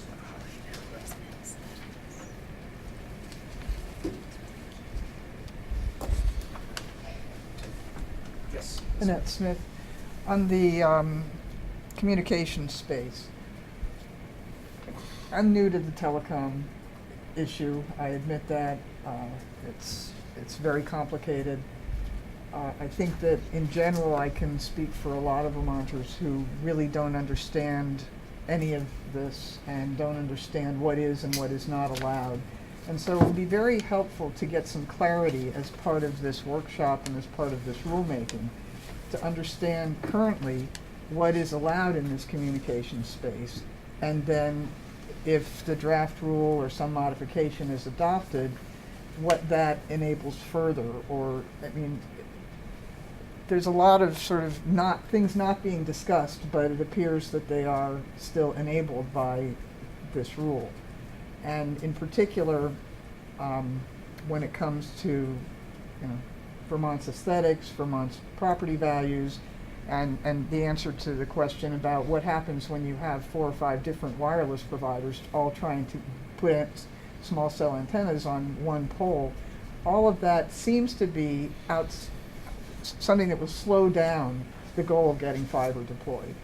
And that's why I'm asking for the rule to have language in it that puts that part of it off, that, it'd be helpful to know what's allowed now, and then if we could put off small cell deployment on poles until we can work out those other issues as the technologies become more ready, and whether it's even going to be deployed in Vermont becomes clearer. I think that would be extremely helpful towards advancing the goals of getting fiber deployed, and not try and also address some of these 4G upgradable to 5G and 5G small cell attachments, because that's a bigger topic, and I think we need to separate that out. Yeah, 3.708, N, which is an amendment that's proposed, would direct the pole-owning utilities to allow, via their tariffs, attachments by the broadband service providers or wireless telephone providers in areas of the poles that are not ordinarily used, and for attachments, including for equipment that's unusually large. So the way I'm understanding this is that pole-owning utilities have authority to set rates and terms and conditions for pole attachments. And that is what gives Vermont the distinction of being a certified state, exempt from FCC regulations. And so, in a sense, pole-owning utilities are our gatekeepers. And that the proposed amendment, 3.708N, would direct pole-owning utilities to allow attachments by broadband service providers in areas of its poles that are not ordinarily used for attachments or for equipment that is unusually large. So in terms of aesthetics, what does that equipment look like that the pole-owning utilities are now, according to this amendment, it sounds like going to be required to allow? What are we talking about in terms of controversial equipment regarding health impacts? What are we talking about in terms of property values and aesthetics? So that needs to be laid out very clearly, and I am not, we, EMS Safety for Vermont, really value the gatekeepers for Vermont's health and safety. And so we don't want to see them directed, mandated to allow anything. We feel that they should be making those decisions. And I'll note, equipment that is unusually large. Okay, who in here has not heard of massive MIMO cellular antenna arrays that are 5G? Those are unusually large. They weigh 300 pounds. New poles, talk about pole replacements. Around the country, lawsuits are being filed against the FCC because of expenses, because of fee caps, because of shot clocks, because of enormous expenses related to pole replacement to handle these heavyweight equipment. So there's just not enough definition in this amendment to protect Vermont or pole-owning utilities. This is Pamela Hollick with CenturyLink. As I'm looking at subsection N, that's not a new provision. That has been in the rules for quite some time. The only thing is it was renumbered to reflect the numbering protocol. However, the technology is new. But I don't know, maybe we need to hear from pole owners to what extent that's ever been used or is a problem to them.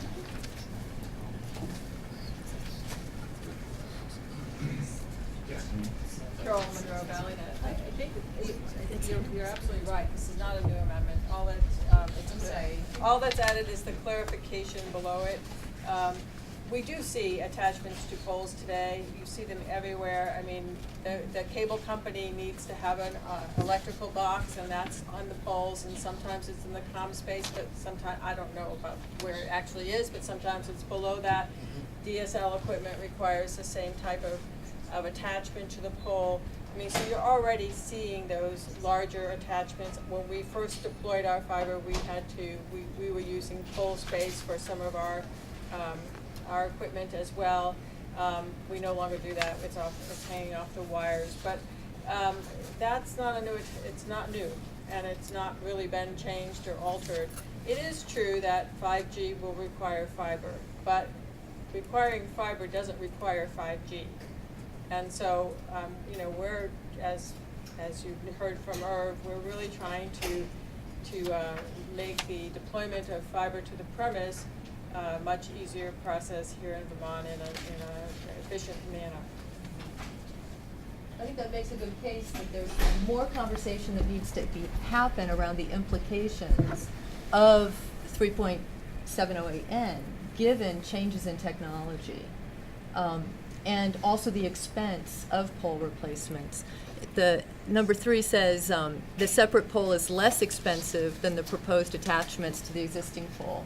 I believe that that's a point of contention around the country. So I just feel it's worth looking into some more.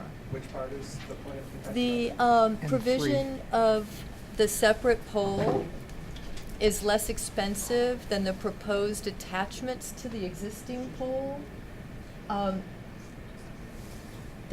That needs to be, in my opinion, that needs to be explored more fully, given what I've been reading going on around the country, expenses that pole-owning utilities are incurring, creating poles for 5G equipment that can, because 5G equipment poses a traffic hazard if cars run into the poles and those things come down. And people are having to deal with these very practical matters.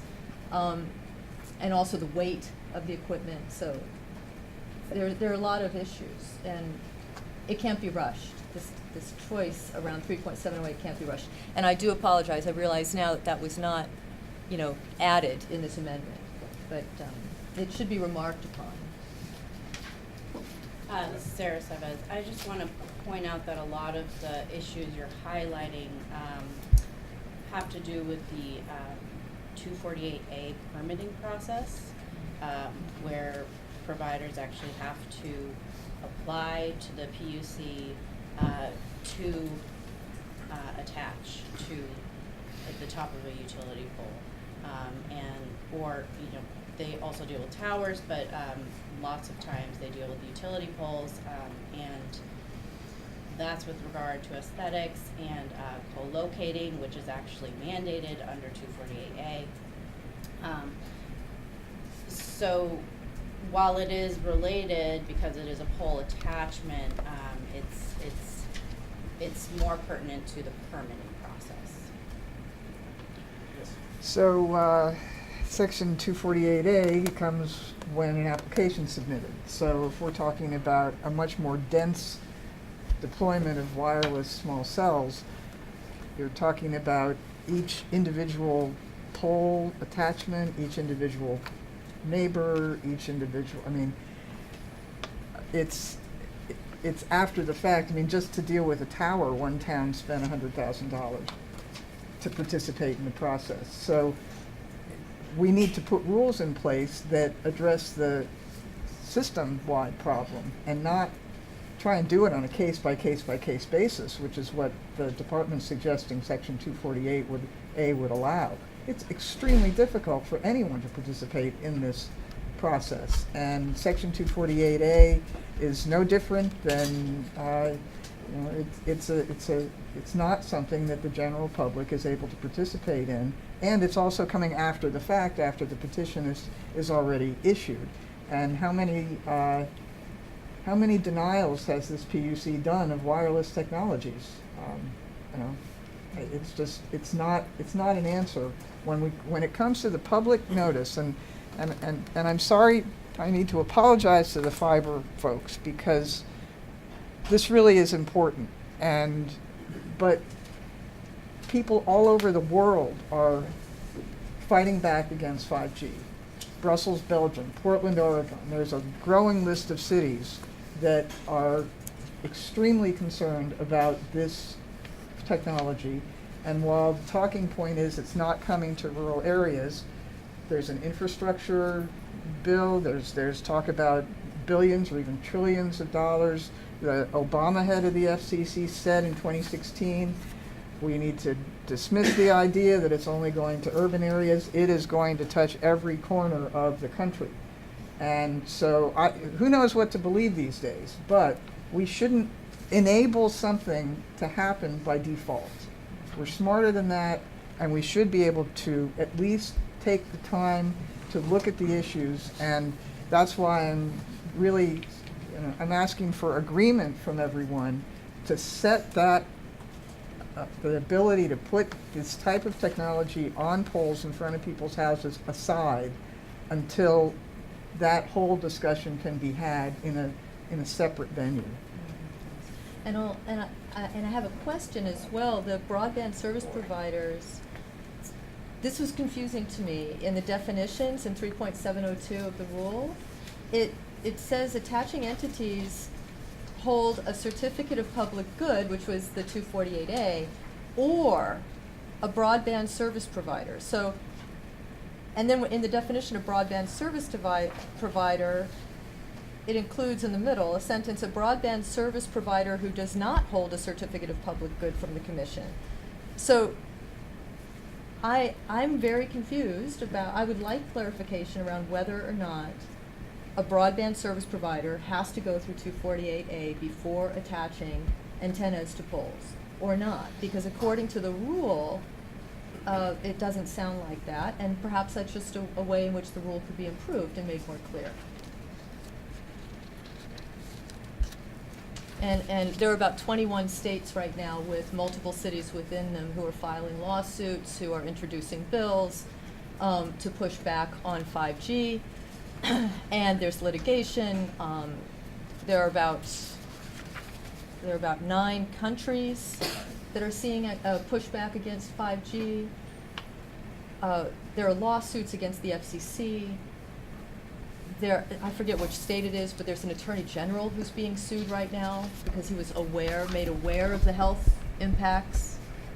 New Hampshire has right now a bill that passed the House that is commissioning a study of the health impacts before deciding whether or not to roll out 5G, before instituting legislation that would fast track the infrastructure. Massachusetts and Burlington just pushed back successfully. We're surrounded in this country by this conversation we're bringing to the table here.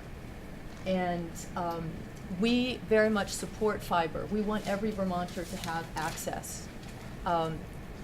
However, it's a shame that has been, that very good intention has been polluted by a lack of concern for safety by the FCC.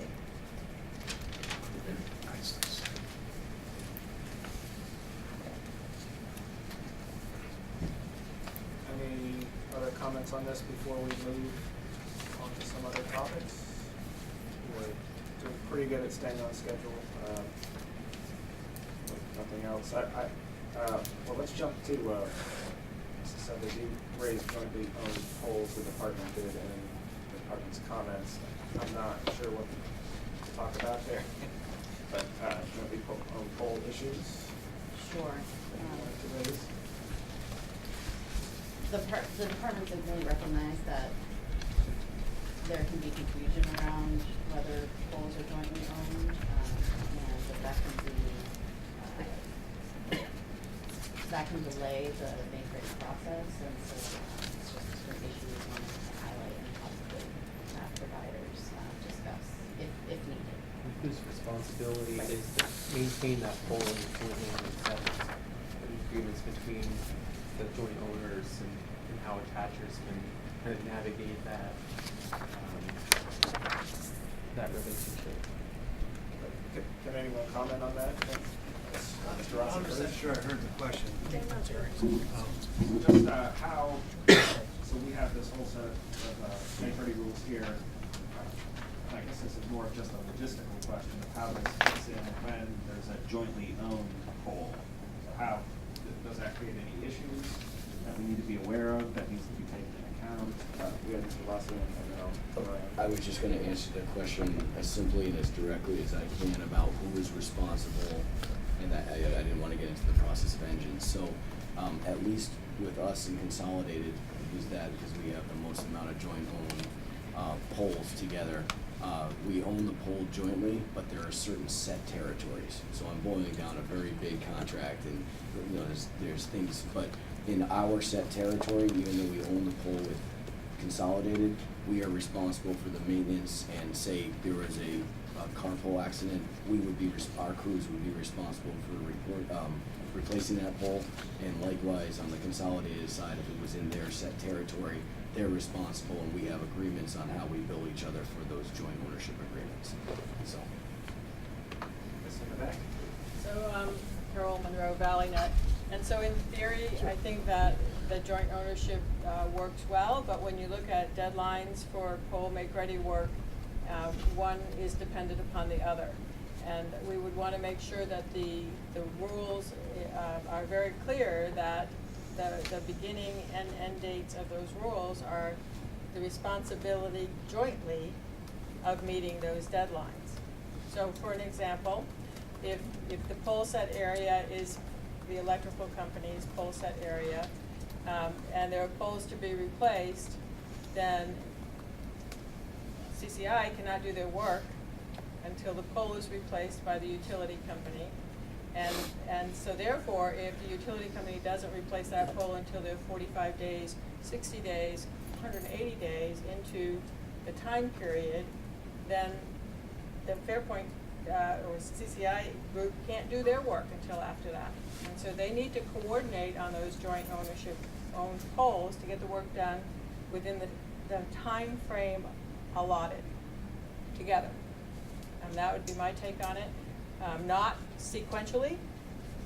So each utility doesn't get the 45 to now it's 120 days to do the work. That work jointly should be complete in that time. So that's Okay, it. in regards to Peter's comment, he gave very concise, matter of fact, this side, that side, actually. But in actuality, it's not that clear, as we know. Our territory is essentially separated in half by a river. To the west is the phone company's maintenance area, to the right is our maintenance area. But there are some poles or stretches of poles that belong to each party respectively outside of their service territory. There are some poles out there that, as a result of record keeping or lack thereof, it's in question who actually does own it. Granted, that's a minority in that, but those are issues that you're going to encounter out there. It's not always cut and dry. Mr. Casey, you had your hand up. Yeah, I just want to go on, reflect on this a bit. You know, I agree with you a little bit, Carol, but at the same time, as a pole owning company that might have a relationship and might have sometimes a joint use or a joint ownership relationship, we don't have leverage to actually go into another company's operations and decide what's going to happen for that pole ownership and when that's going to happen. That leaves, in some cases, leaves whoever that other utility is holding that late bag as well. And so that's a hard thing to say that I fully agree with you about the collaboration part of it, and we're all for it, but sometimes having that all conjoined together, if one utility is late, the other utility is just as late, I don't agree with at all. We're looking at some of these, time to complete the make ready. There are other issues that go along with this. I don't see any provisions in here with things such as permits that go along to replace that pole. I don't see anything here such as Highway 1111 permits, Act 250 permits, railroad permits. I don't see anything in here that suggests that a timeline would allow for those. Maybe I'm missing something. Maybe someone could point those out. I didn't see any change to that, but the current rules indicate that the clock doesn't start ticking until after those permits are received. Is that in there? I don't know if it's in these. It's in the current rule. It hasn't been changed. Okay, so I was looking at the red lines. That's good. Okay. So I guess I'm fine with that. Mr. Tomei, and then From the viewpoint of the new attacher, the problem is that there isn't a single point of contact. There isn't a single. It's the other guy's problem. It's what we're up against. It's all this. Well, and I don't mean any disrespect to Zach from GMP, but there have been instances when GMP was the party that was left looking bad because their partner hadn't set the pole, and vice versa. Right. There needs to be some clear mechanism to clarify that, and maybe that means that the PUC needs to exercise some regulation over what kind of joint agreements are appropriate. I don't know. But if you don't now have leverage in your contract with your partner, well, that's a hole that is not to the public good. Mr. Austin next. Yeah, thanks. Jeff Austin from Consolidated. Just trying to figure out where to start here. So, related to who's the owner and whose responsibility, that's a great thing to solve during the survey. You know, that's why those joint surveys are important. Because when you get out there, if, like Bill mentioned, you're in the twilight zone and maybe we're not sure who owns the pole, you have both parties, all three parties there. You can make those decisions. So that's why the joint write-ups are important. And I wanted to point out, and I think this is important in this conversation, that we're not talking about 10 poles, you know, in some of these projects. We've had a project going on since 2015, and we, just in Consolidated's maintenance territory, and that's what Peter Rossi was saying, our maintenance territory is our responsibility to set and maintain those poles. Just in our maintenance territory, we've set 356 poles related to these make-ready. So it's an abundance of work. And one of the things that happens in these larger projects, and I think that goes on the spirit of how we do business, everybody here does business in this room together, is when you get those larger projects, it is about communication and transparency.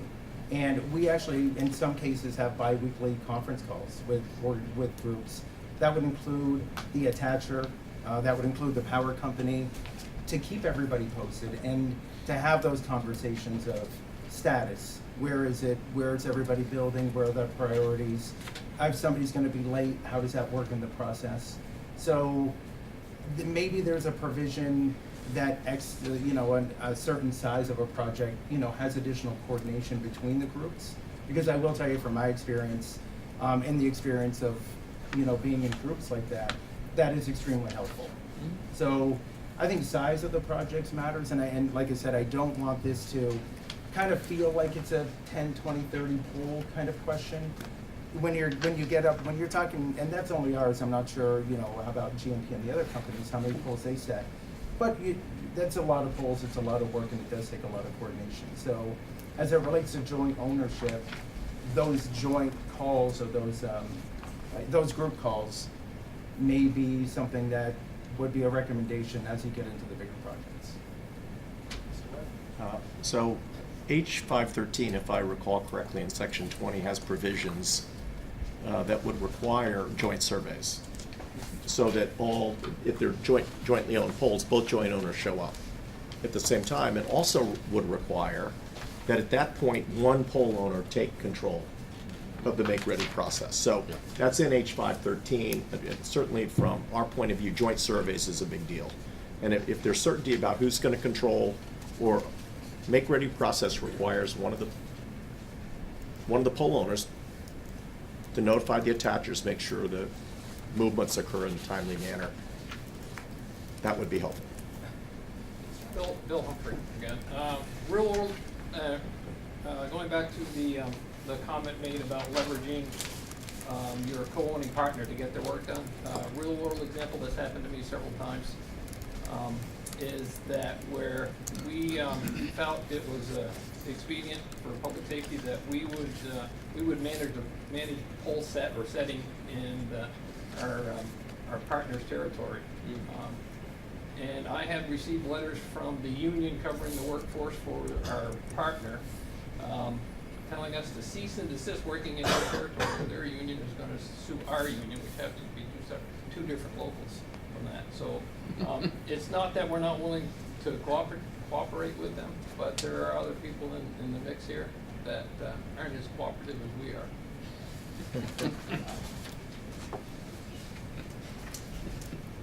Jeff Austin from Consolidated. I just had one other comment as it relates to the requirement of a pole owner to coordinate all of the attachers. That's challenging. The pole owners are doing the work already. I'm not sure if there's additional compensation in the proposed language that pole owners get for coordinating the different companies when they do need to lower on poles. But to require a pole owner to be responsible for that coordination. I would feel more comfortable if that was the attaching entity, as long as they have the information to coordinate with the other attachers who need to move. That would just be my recommendation, and not the pole owners. Larry Lackey with First Light. That responsibility is nothing new. It exists in the current PUC rule under section 3.708A, which states that during the make-ready process, the pole owner is presumed to have control of the pole and is responsible for meeting all time limits in this section. So that's been the rule since 2001 and probably earlier. So to include that in the new rule is nothing new. But the pole owner. The pole owner is responsible for meeting all of the time limits in this section, which concern surveys and make ready. In other words, the pole owner can't, if it's an electric utility, can't just say, well, that's in the comm space, it's not my problem, you, the applicant, can go work, go chase the other attachers, the other licensees to do their work. It's really it's a responsibility of the pole owner to do that. The attachers typically don't have any contractual relationships among each other, so they rely on the pole owner to enforce the rules that control the poles that they own. Comment and a question on that. I guess the question, Larry, is we've done the survey, we've gone out, now it's a one-touch make-ready that those electric utilities are not involved with. That's my question. How does that, is that still laid onto the pole ownership? Okay, that's fine. Okay, and then second, my comment being, the second part is that if we are to notify, we are the pole owners notifying everyone that's attached, then GMP firmly agrees that there should be some sort of program like engines that everyone who's is part of this program has adopted. That way, everyone can be notified in a reasonable time. The way I understand it is the way it is now, the way the rule is now, and the way it continues to be in the new draft is that the pole owner handles the entirety of the process unless there's a one-touch make-ready application or it doesn't, and then the self-help provision kicks in. At that point, the notice switches over to the new attacher, and the coordination switches over. So the obligation for basically everything that the pole owner would have done then shifts, and the new attacher then takes the process over, more or less. And then the part about the notification piece, the engines piece. I'm sorry, piece the Engines or some sort of format that notifies everyone. We typically have, a lot of people do use it, and there are some utilities across the state that are signed up for it that don't use it. So we're recommending that everyone signs up for whatever this is and actually puts it in use, because we've seen where it doesn't work when it doesn't being used. Dwayne Kuchar, Swan Electric. Sorry? Dwayne Kuchar, Swan Electric. My question, we use engines as well, but what I have for an issue is who enforces engines? Who oversees it and enforces?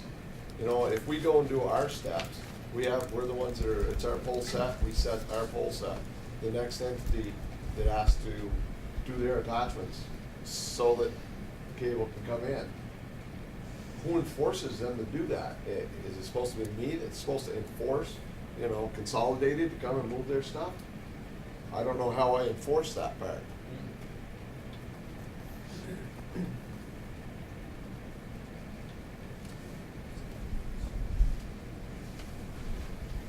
Yes. Larry Lackey with First Light. I'm not a lawyer, but it sounds to me like if Swanson Electric has a joint use or joint ownership agreement with the phone company, that it should enforce the requirements. It should force the telephone company to do its work using the terms of that agreement. And if another attacher is not doing the work that's required of it to meet these timelines, then you should have some ability to sanction that pole attacher through the terms of your pole attachment tariff. So it is the responsibility of the pole owner to assure that every attacher meets the timelines that are set out and in your tariff for make ready. So it may take some work, but that's the responsibility of the pole owner. I did want to make one comment. When making our petition and our proposed rule, I guess, concern over litigation over pole make-ready issues, and the fact that it costs money to hire attorneys, and especially for small broadband organizations, and bring a complaint to the PUC over a make-ready dispute was one of our thoughts in presenting the contractor self-help. And so if in that instance where Consolidated, if not to name names, a telephone company or another broadband provider is not moving down or moving their attachments, that at that point there's a list of contractors that each entity is required to provide. You can engage that contractor and have that work done. Would be much more efficient than bringing a dispute to the PUC or to the Superior Court and delay that project, and also would help preserve somewhat the relationship between the members of the staff of each organization. Mr. White? Engines is a great system. You do have to use it. So if your company's using it and you're doing it, you have to look at it every day. So you actually have to use it. Comcast would certainly support a rapid dispute resolution process that's been talked about. I think there was one with Consolidated maybe in the Verizon acquisition in 7270. There was one implemented, and then a few years ago. This goes back to 2013-14 timeframe, where I think it was part of legislation that the PUC was asked to propose and adopt a rapid dispute resolution process, and it made it to kind of a draft stage. It's sunset regardless. But the process basically was, if an attacher, pole owner, whatever has a problem, that a process is set up that can be resolved in a few days. Basically, you email or you call the PUC, there's a hearing officer assigned, this happens electronically, emails, a conference call is held, and a resolution is attempted that way. So it's certainly something, it's better than filing a complaint. Under the FCC's rules, there's a 180-day clock. I think there is here too, 180-day time frame. So we would certainly support some kind of rapid dispute resolution process. So if you get someone won't move, get on the horn to the PUC, let's talk about it. I have a question, Annette Smith, that maybe may seem off topic, but listening to all these various complexities that can evolve, I am reminded that VTEL buried all the fiber optic in my community and in all of its service territory. And while it was disruptive at the time that it was going on, is anybody talking about burying fiber instead of attaching it to poles? It's prohibitively expensive in most of our rural territory. VTEL had a huge federal grant.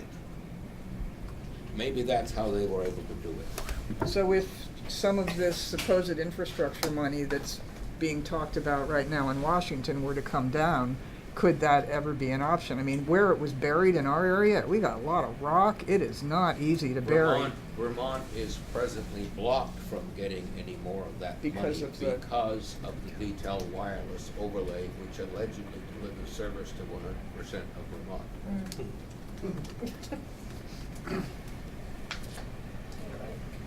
In response, having been through a number of years of construction now, some of it is underground. And so where someone has put a development in and they've provided and they've put in conduits for various utilities, right. Adding another conduit is not so much of an issue because somebody has already blasted out the rock in order to do that. But routinely in this state, it is the terrain is such that it's just not practical, no matter what the cost is. to vary the utilities, unlike in the Midwest and other areas of the country. Our area had no buried conduit, so it was all done in dirt roads and along paved roads. I did have one interesting experience, though.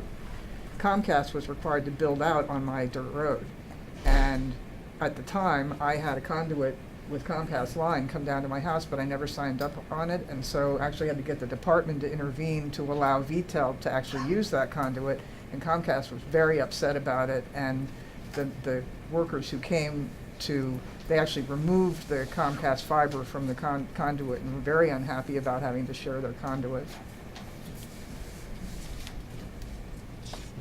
This is Pamela Hollick with CenturyLink. I want to return to the dispute resolution process that we've been discussing here for, there's a couple great options that we're considering. One, Touch Make Ready, that lets companies work business to business. There's Selfhelp, when it's simple and easy to use a contractor that might speed deployment. There are a number of places where we might have pole attachment or pole replacement issues where we can't get resolution or attention to it. And a number of other states have been looking at expedited dispute resolution processes, or how we get companies to work business to business better. And I think Mr. White was describing one process that had worked here in Vermont. New York has sort of a designated pole attachment team that will get on the call company to company and work through projects and understand where some of the delays are happening and how we might be able to resolve it. Another thing that has worked well is requiring escalation list company to company. We don't have an issue working with our pole owners here in Vermont, but it might be helpful to actually have an escalation list for pole owners and pole attachers to be able to escalate it internally business to business before we get to a dispute resolution process.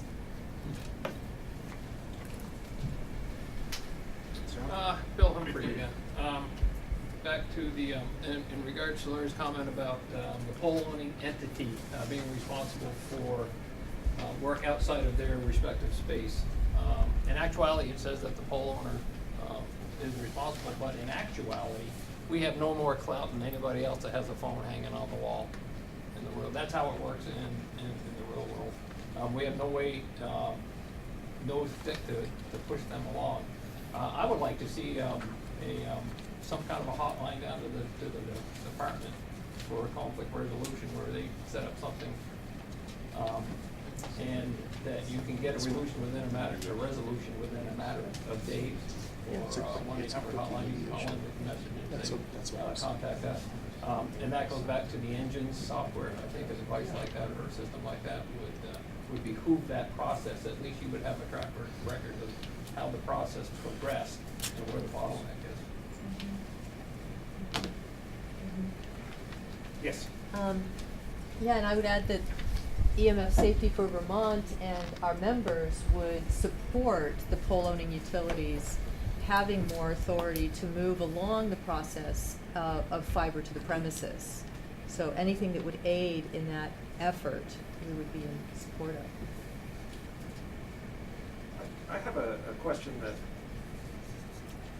occurred to me while we were talking. So if we have a situation where there's an application for a new attacher, the new attacher comes in, the pole owning entity comes in and goes through the normal notification process, and there's just one attacher that is unresponsive, which is, I think, the situation you were just describing. We know where that bottleneck was.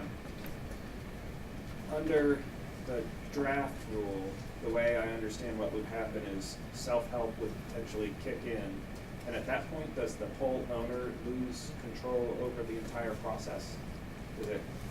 Is it into the new attacher's hands at that point, or does it return after that bottleneck gets? Does control over the attachment process return after that bottleneck gets resolved? Does anyone know that? Does that question make sense? Well, after the bottleneck is resolved, isn't all the pole attachment issues done? Then you're just left with the post-attachment inspection. Then you just have the attachment. Right. Okay, so it really does work, just it's But the focused on pole that owner one. would then, after the attacher does the make ready, be it, after the attacher performs the make ready, then the pole owning utility would have authority to then inspect the attachment, and it may not be explicit in the rule, but it's like the department's understanding that then everything will go back to normal, so to speak. Okay.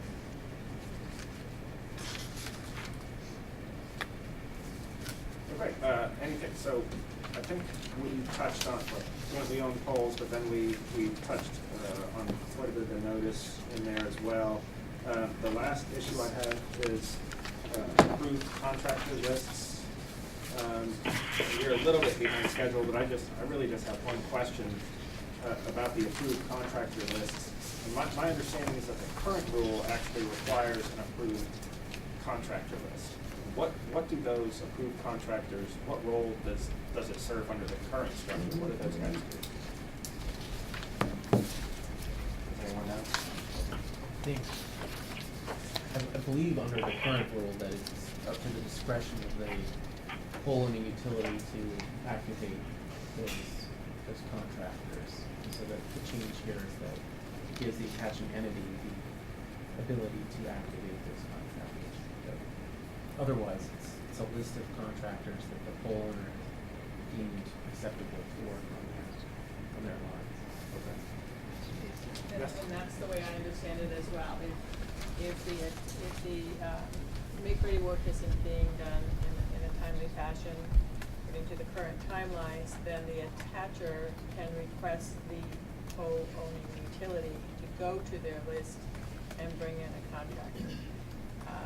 The issue surrounding that is that you're already late, and you're going to continue to be late because now you're going to wait for a contractor as well. But I think that is the process. The attacher cannot go to that list directly under the current rule. That's right. That's something under the draft. Under the draft, the attacher would be able to go to that list directly. I would like to point out that the department's proposed revisions are silent on this matter, but the draft bill, House 513, specifies that if self-help has to be invoked, I believe it specifies this, that if self-help has to be invoked and work has not been done, that the work that's been paid in advance by the attaching entity, that fee must be refunded to the attaching entity so they can pay the contractor that they've had to bring in to do what wasn't being done. I think H513 also says that it would be the commission that maintains the list of approved contractors, and which I think is adding a burden to the PUC. I think it would be a little harder to do that. I think it's fine if the utilities keep their own lists and they can update them. But those lists have to be publicly and easily available. I think it just says the attaching entity must submit to the commission a list of contractors. Because the bill says that the pole owner shall submit to the commission a list of contractors whom they allow to perform the make-ready surveys, work, etc. And then it goes on to say the commission shall provide the appropriate list to the attaching entity upon request. So I guess this is maybe just the attempt to make those lists publicly available. Yes. I just didn't know if the commission needed to be involved in that role. They will if this passes. Yes.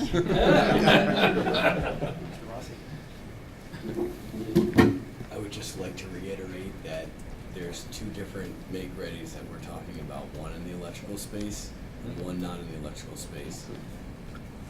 Frankly, it doesn't matter what contractor we give the PUC, there's a lot more to having an attaching entity call up and say, hey, look, you need to put a new pole in and do an electrical transfer. It's complicated.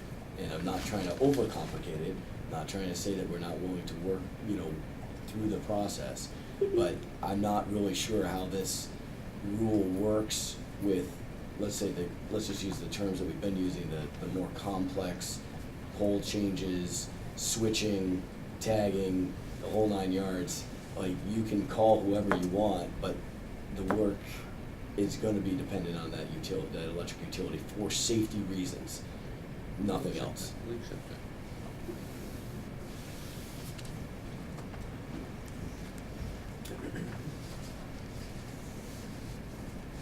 All right, well, unless there's anything else, those were all the specific topics Well- under the rule discussion that I have, and then we've got 2 more topics. Okay, that so- I'll do right now. The next one on the list is the public notice issues, which Vermonters for a Clean Environment raised in their comments, so I'll let you guys start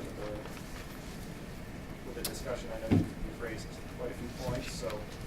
So in terms of fiber, I guess the question is, and this is Annette Smith, the question is there any public notice if somebody's doing something to the poles outside their house, or should there be any? I tend to get questions like that, and I'm really not the person to answer them, so then I have to figure out where they go.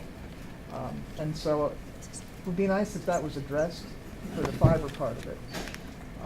I am aware of Section 248A, and I read recent orders, and I'm kind of up on what the PUC is doing, but I have no understanding of what is required currently if someone wants to attach a small cell antenna to a pole. I don't know if there is public notice. I don't know what notice would be required, and in particular, getting into the realm of the 4G upgradable to 5G and the 5G, if that is going to be part of this rule, which we're requesting that it's not, but if it is going to be enabled by this rule, then there has to be public notice to people who are affected by that particular antenna. And as I said, larger conversation, I'd rather focus on fiber and put that off, but the public notice piece of it is very important because people are already sending me pictures of little green boxes attached to poles and want to know what those are. And I don't know what any of these things are. And I asked somebody at the department, could the department publish a page and just show what's attached to poles? And he said there would be proprietary issues and the industry wouldn't like that. So with more and more and more things getting attached to poles these days, nobody really knows what they are. I've got some very interesting pictures, but I don't know what to do with them. And so if there's some way for somebody to take responsibility for telling the public what's being attached to poles, that's sort of more of a drive-by thing. But if you're going to be attaching a microwave emitting small cell antenna pointing at someone's house, then they need to have knowledge of that and have a way to participate in it. Yes. Yeah, I'd just like to amplify. Sorry, Derek Jordan. I'm with EMF Safety for Vermont. Just like to amplify what Annette is saying, because a lot of people are contacting our group, and they're sending in pictures of things, and they're paranoid. They don't know what's going on, and we would love to have some, maybe from Consolidated or some other company, to actually tell us, show pictures of what these devices look like, so we can clearly communicate to the people, to our membership, and to people what is going up on these poles, because we don't want people to be afraid or, unnecessarily upset about these things. So I would just please ask that we can be informed, and these can be identified clearly. These units, these 4G and 5G devices can be clearly identified so we can inform our membership. Let me get one from the other side. Yeah. Yes, sir. Jeff Austin. As it relates to equipment on the poles, you've mentioned the little green boxes. Those are copper pole-mounted terminals. There's no electronics, They're what? but they're copper pole-mounted terminals. You mentioned whether it's 4G, 3G, 2G. We're not going to know that, so I just wanted to kind of point that out. We have a lot of apparatus that go on poles. We have over 3,800 miles of fiber. We've got 20,000 miles of copper out there. So there's a lot of stuff on poles. If you guys had general questions, we can't proactively give you a call and say, hey, we're going to put a 25 pair copper pole mounted terminal on a pole. But I think if you had some general questions, we might be able to just provide you some basic information. Ishana with EMF Safety for Vermont. Yeah, so that, I'm really glad you explained that, because that's what we've been encountering is this lack of information readily available to the public about potentially radio frequency antennas in front of their homes, or their schools, or their workplaces, or the park, anywhere that they are, or in front of essential services. And because of the public health and safety concerns, especially around cumulative exposure to radio frequencies, which the FCC does not consider in its limits, and it's explicit about that. It does not consider cumulative or long-term exposure. But the public is becoming better and better informed about what other countries are doing around cumulative and long-term exposure. And so are becoming more aware of the need to know what's in front of the house they're considering buying, or what's in front of the school they're considering taking their kids to. This is becoming more and more of a public topic of discussion and concern amidst teachers and workers and parents and seniors who are more vulnerable to the effects, and pregnant women who are more vulnerable to the effects. So public notice is becoming an increasing concern, especially around small cell deployment. So when we saw the topic on the agenda of public notice, we really wanted to bring that message to the table that times have changed, and pole-owning utilities bear even more responsibility than ever for being a part of protecting the public health and safety and providing due process and information so the public can make decisions, informed decisions. So I want to make that very clear for the record as this rule making is happening.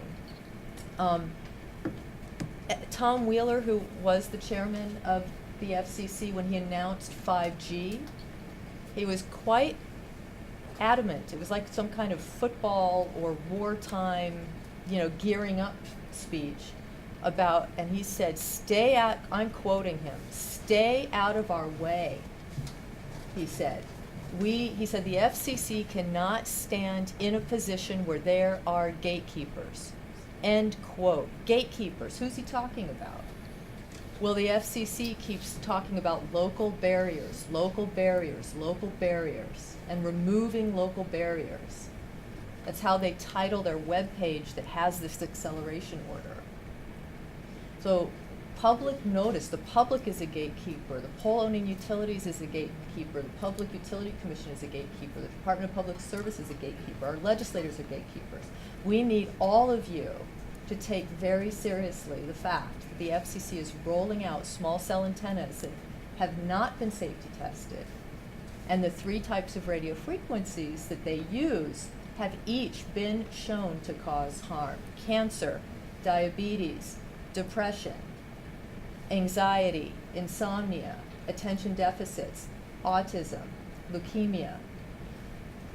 These are pressing health concerns in Vermont. So public notice is essential to due process.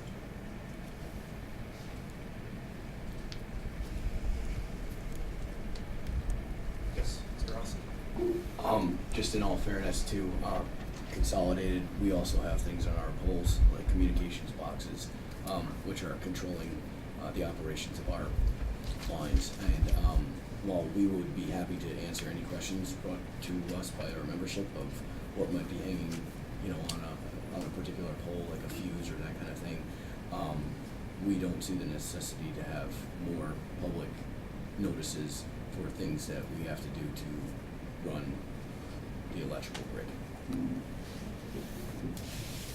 I just have a quick question. I think you mentioned Ramon Electric Co-op is doing a project with AT&T that involves these small cell antennas being attached on the poles. And is that correct? That's correct, sir.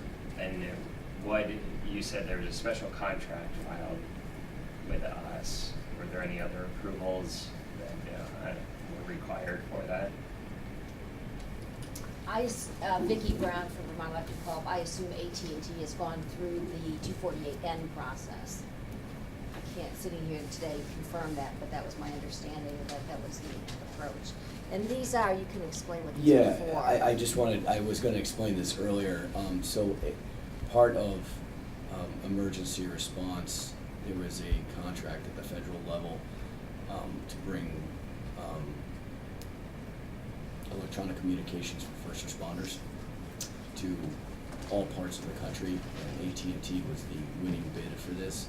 And so this particular microcell is in support of bringing cellular communications to first responders.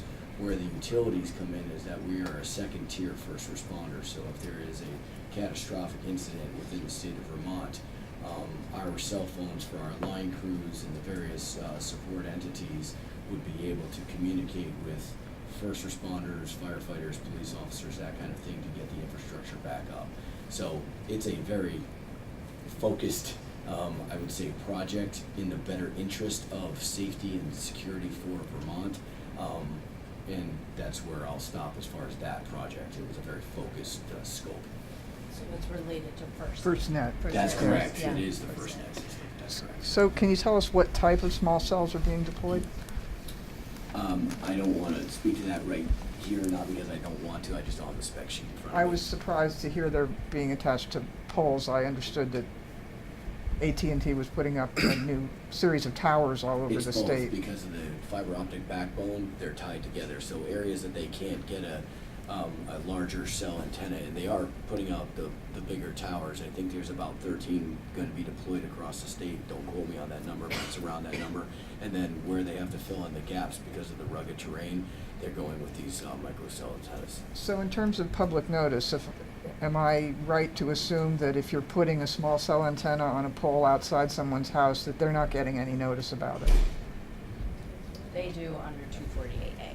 But What this does was that- 248N, so is there any notice in the 248A program is that you're dealing with? Can you just repeat the question? Is there any public notice around these particular small cells being put in front of people's homes on poles, if they are being put on poles in front of people's homes?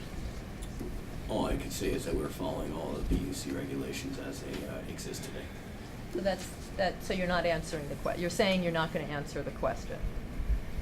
I My can understanding is AT&T is following the appropriate 248 process with respect to these. Right. And I'm that just trying to would find out if include- there's public We are notice. not personally giving notice to our members. So I want to be real clear about why this is important. My organization helped to negotiate the opt-out for smart meters. We have heard from a surprising number of people who discovered that their health problems were being caused by their smart meters. And they got their smart meters removed, and they got better. So this is a very real issue for people. And some of the people that we have heard from who live near banks of smart meters or in apartment complexes, they left the state if they couldn't get away from it. Some of them have gone to West Virginia, where there's an area that doesn't have any radio frequency because there's a big antenna there. So there's a tendency to make fun of people who are sensitive to electromagnetic radiation and radio frequency, but it's a very real health issue. And as these studies show, and there are scientists all over the world raising the alarm, in particular about 5G, but when you are exposing someone to a frequency that is above the normal levels, and they may have wireless in their house, they may have a smart meter, there is a cumulative impact, and it's something that we all need to be aware of, because there's kind of a tipping point over which you don't recover. And once you become sensitive, then you've got huge life challenges. I mean, our State House has pockets in parts of the State House that are really, really bad. And I discovered it because I spent time in one of those rooms and was just wiped out the next day. But I can protect myself in my home. But if somebody's putting something on a pole outside at my house, then I want to know about it because I need to know what I'm exposed to. And I ask all of you who are intending or are deploying wireless antennas to be aware that this has very real health effects for people, just as the smart meters did, and why it's been a good policy for Vermont to have an opt-out on smart meters. It's worked for the people who need it, and most people have no issues, and that's fine. But for those people who do have issues, we shouldn't just throw them out.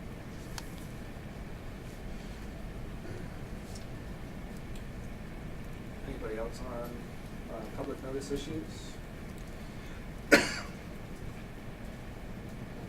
Right, so that is the last of our specific topics to cover. I have an open other issues, if there is anything in your comments or that you thought of that you'd like to raise. Yes? I would just like to know the procedure Can you going. say your name again? Sorry, Kim Gates, Franklin Telephone. I would just like to know the intended procedure going forward, and for especially the telephone companies that have not been party to previous comments, if we would be allowed the opportunity to review and make comments. So I don't have a firm process. That was the very last thing we'll talk about today. We certainly get to participate, and some of it depends on what happens with the bill. That has some uncertainty, and to the extent it changes before it comes out, that may impact this proceeding. So we kind of need to keep it open and see what happens a little bit there before we know for sure. So at least what I envisioned was at least another round of comments based on today's discussion, and folks could include in that round of comments whether or not another workshop would be needed. Now, keeping in mind that there is going, to the extent this bill comes out and is signed, there will be a time constraint, which is the December 1st deadline for filing the final proposed rule. But that at least in my mind keeps things open through hopefully the end of the legislative session, and then we could adjust at that point. Does that sound like a good proposal? Had anything down? Yes? Yep. Larry Lackey for First Light. I guess in that scenario, what if the legislature doesn't pass a bill that addresses pole attachments? I sincerely hope the board, the PUC, would move forward, but I'm wondering what your thought process is. Pardon? We would have a lot more time. Well, you might, but I frankly hope you wouldn't take it. I'm mindful that another petition was filed with the PUC 1,060 days ago today concerning pole attachments, and we've yet to see a proposal from the PUC in response from that petition. So I think it's clear that the legislature would like the PUC to do something to accelerate pole attachments, I believe. They just haven't quite settled the details. So I would really implore you to keep this moving and don't just wait for the legislature to pass a bill that may not happen this year, may not happen next year. Yes. I would just respectfully like to comment to the PUC that the reason there is a bill in the legislature is the growing recognition in this state that our rural communities depend for their very survival on being connected to the rest of the world, for education, for business, for health. That is why there's a major impetus to roll out broadband more rapidly across rural Vermont. That is why this proceeding is so important. And with or without a deadline set by the legislature, I would implore you to give this the highest priority. No, understood. When I say we have more time, to the extent that we have to have a final proposed rule by December 1st, that would impact whether or not, say, another workshop is even possible. So I don't mean a length of time, I just mean it may cut short. And EC Fiber is the first to encounter these problems, but it won't be the last until the rules are improved. And there are new communication unit districts forming across the state and other community-based efforts to bring broadband to where it's so badly needed. All of us need clear, straightforward mechanisms to get things done on time. Yes. Just might note that H513 has a provision in it on poll rates. And there is the poll rate rulemaking that's been pending for a while, so we would, if that were to pass, it would have a quick timeline on it. We'd urge the commission to move forward with the pending rulemaking. Sure. It sounds like you're on to next steps, but I had two other issues that we raised in our comments. I think they're uncontroversial, but I'd like to float them to this group to check that understanding. One is we would like the rule to include a labeling protocol, so it's clear what attachments belong to what person or what entity. We find, particularly in car pole accidents, we don't even know who to call to get the pole back up and the attachments fixed. The second one has to do with after-hours car pole accidents where we have a bunch of attachers, have trouble notifying them, they don't show. We would like a provision where the responding utilities can go ahead and take action to fix the attachments as needed and then bill the attachers after the fact if they don't respond. So those are just two minor modifications. In terms of a labeling protocol, that would be a label on the attachment itself. These people would know better than I. It could be either on the attachment itself or on the actual pole. We have a standard that we have, especially with Consolidated, because we have some joint-owned poles of steel labeling that, you know, pole numbers, that kind of thing. It might say VEC, that way they know who it is. And then perhaps that same, in a sense, registry or database could be made available to the public as well. Wasn't thinking of a registry, we were thinking of physical. Right, there's a thing right on the pole. Right on the itself. pole, right. The name on the pole. Well, perhaps Right, an sometimes it's an a inventory. plastic sleeve that has Yeah. like the company name or a color code that goes Right. over the fiber that's on there. Or it could be a bag tag-like thing. If it could be on the, visible to the public in some way, either on the pole or online, you know, on the internet. You probably don't want the public up in that space looking at those If it could be attachments. perhaps on the pole within the viewing distance of the public. So they are attached on the fiber, on the pole, on the fiber itself as it attaches to the pole, and different companies use different colors. And the contact information is on there. That's the rule. Now, I'm assuming that's being done everywhere. You can see that with a set of binoculars or something to bring that number close up from the ground. And so in our work, we sometimes have to do that. So if that's what you're interested in, you can probably see that information. Thank you. Is that also the case for the boxes, I don't know. or the small cells? I don't know anything about small cells because we don't do that work. Just for clarification, stencils on the pole, ground level, about where the birthmark of the pole is. In, I'd say, previous generations, they were very studious about stenciling the poles with some identification of who is there. And there is a syntax to it on what numbers proceed, what numbers going down vertically. It's been rather lax. Ramon Electric's been culprit of that too in recent years, where we don't stencil and identify the way we should. But there's a process in place and a standard by which to follow. And that would be right at ground level, so somebody can go up to the pole and just identify, not specifically what the hardware is that's attached, but who are the entities on the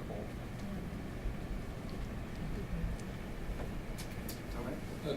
This issue about notice in the case of car-pole collisions, I remember noticing that in, I guess it was your comments, and responding.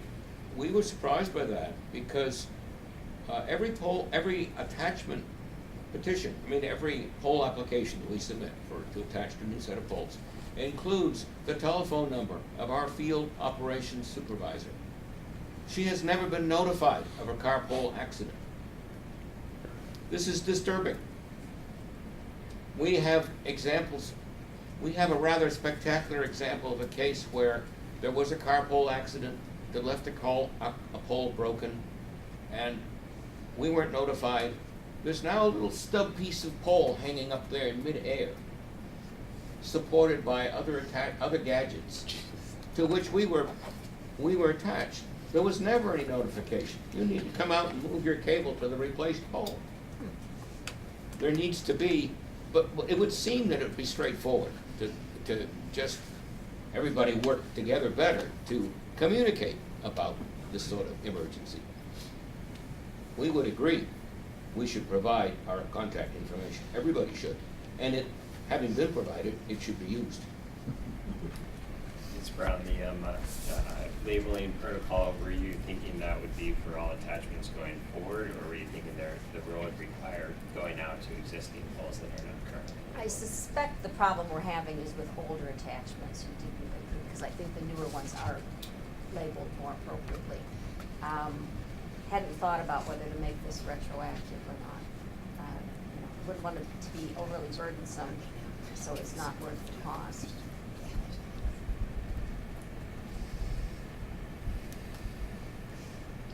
Anybody else? Last chance.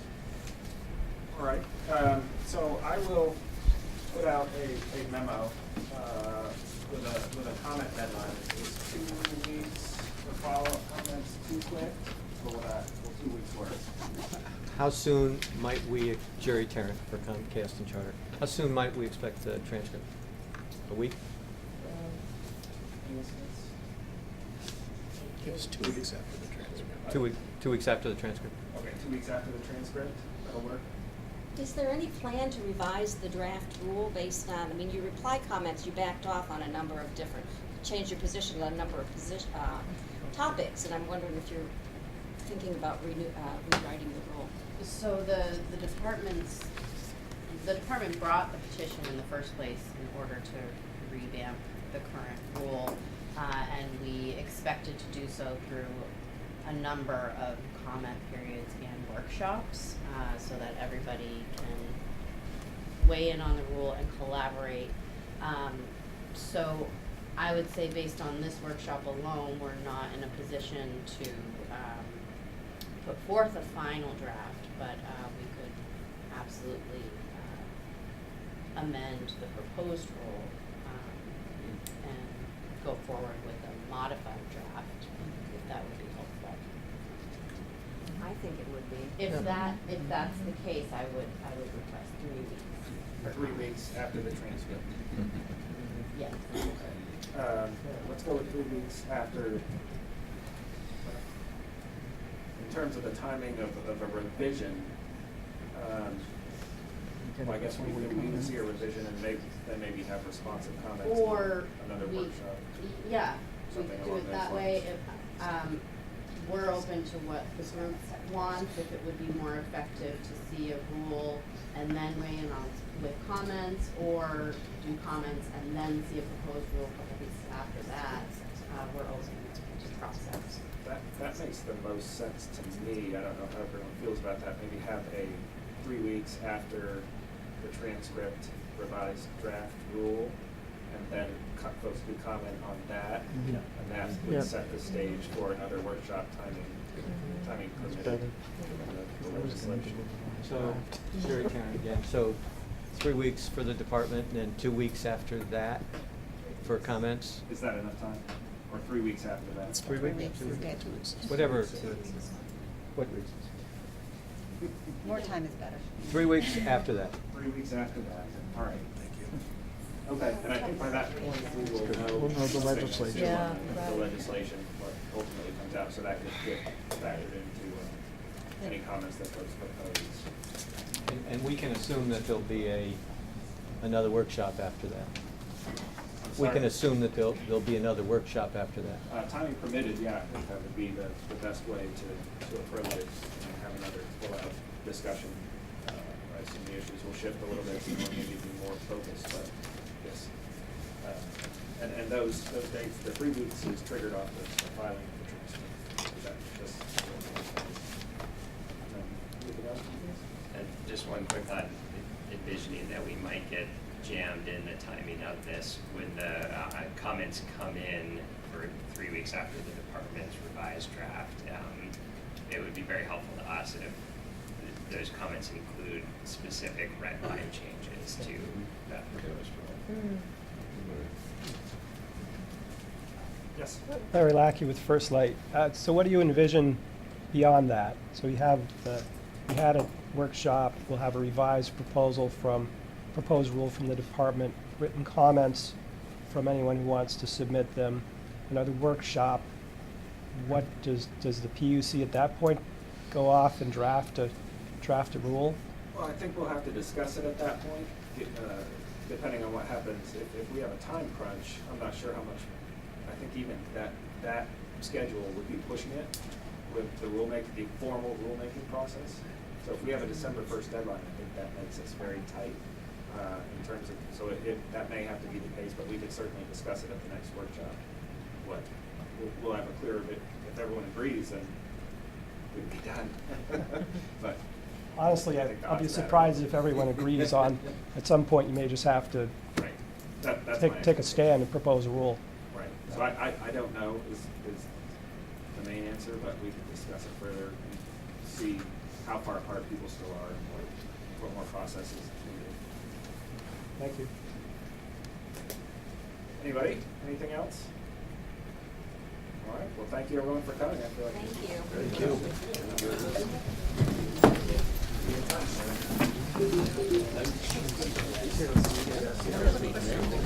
Collect my ticket right there. Yeah, I'm just gonna leave the ticket there, I'm gonna walk down.